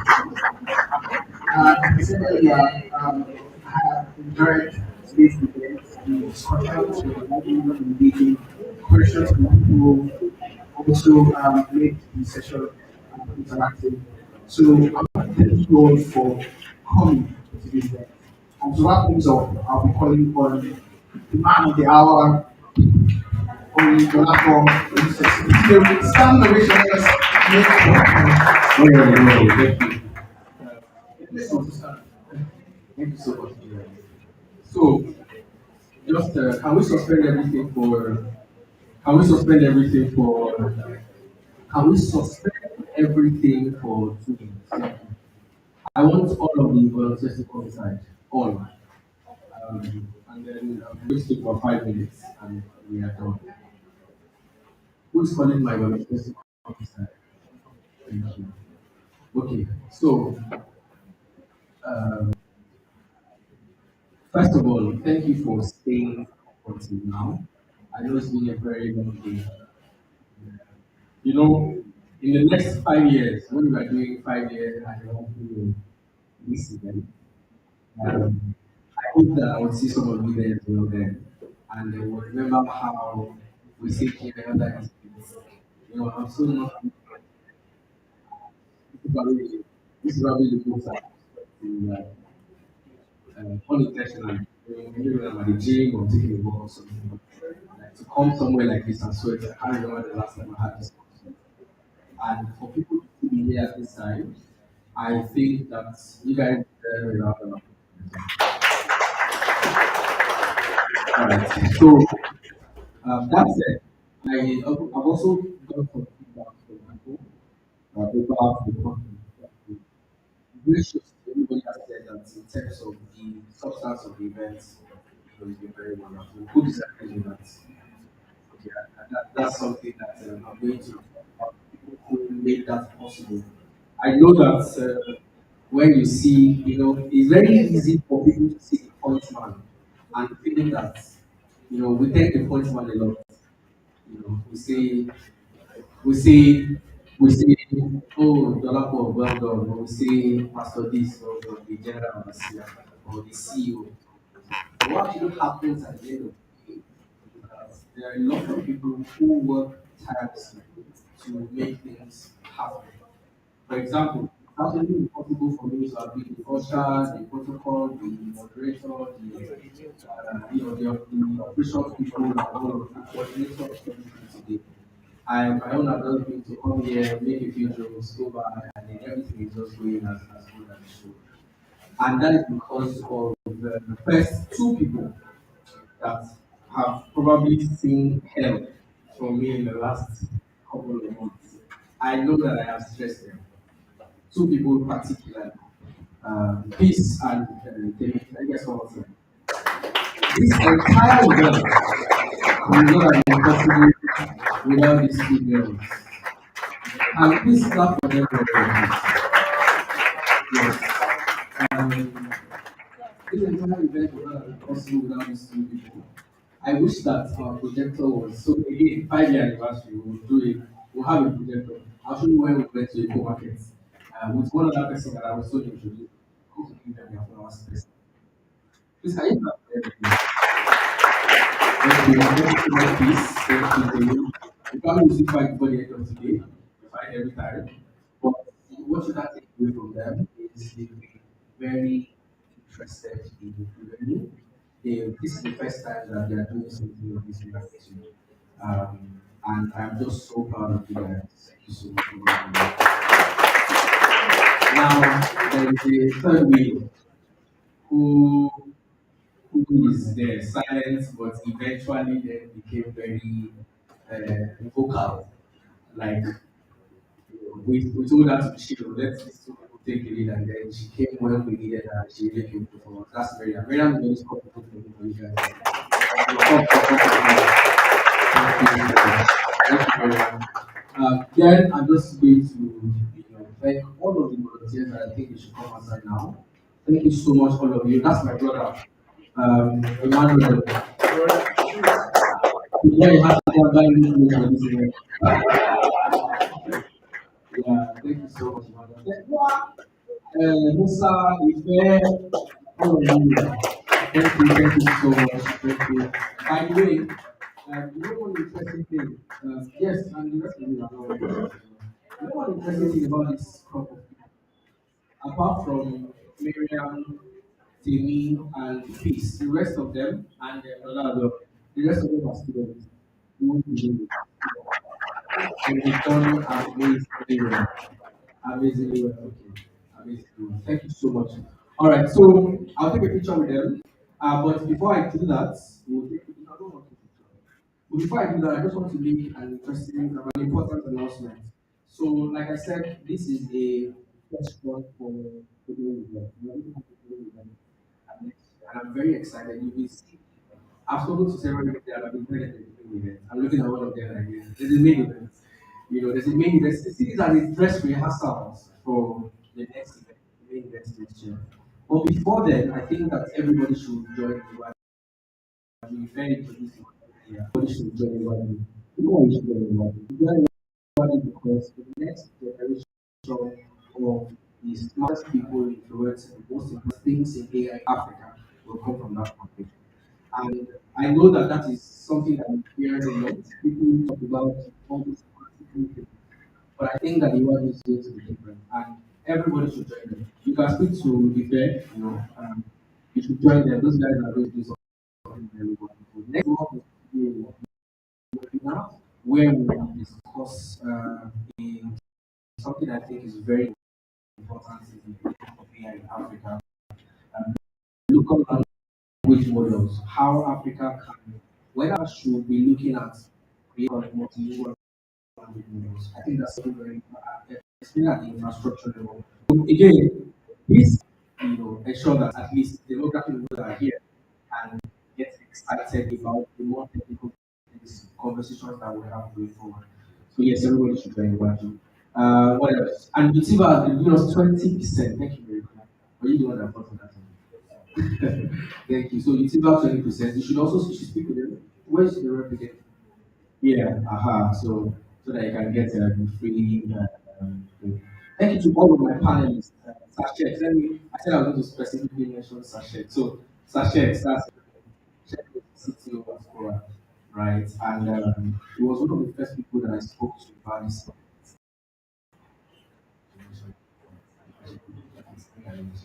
Very, very right. One of the first people that I mentioned that, and right there on that conversation, we told him, "Oh my God, I'll come back to you." Everybody said they'll come back to you. Everybody said they'll come back. And then he was the one who actually followed right, several times. And he was in fact, I only spike you know. But Anderson is building one of the most important companies in the whole of Africa. I'm not even joking. I don't even say that I can, my mouth can be someone, but I'm telling you the truth. He just came back from Rwanda and he told me something. He said that one of the, I think the minister of Rwanda actually looked at him and said, "Oh, how smart you are.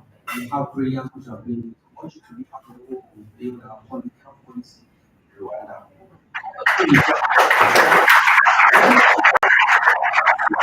And of course, he wants to mention get internship and the product management.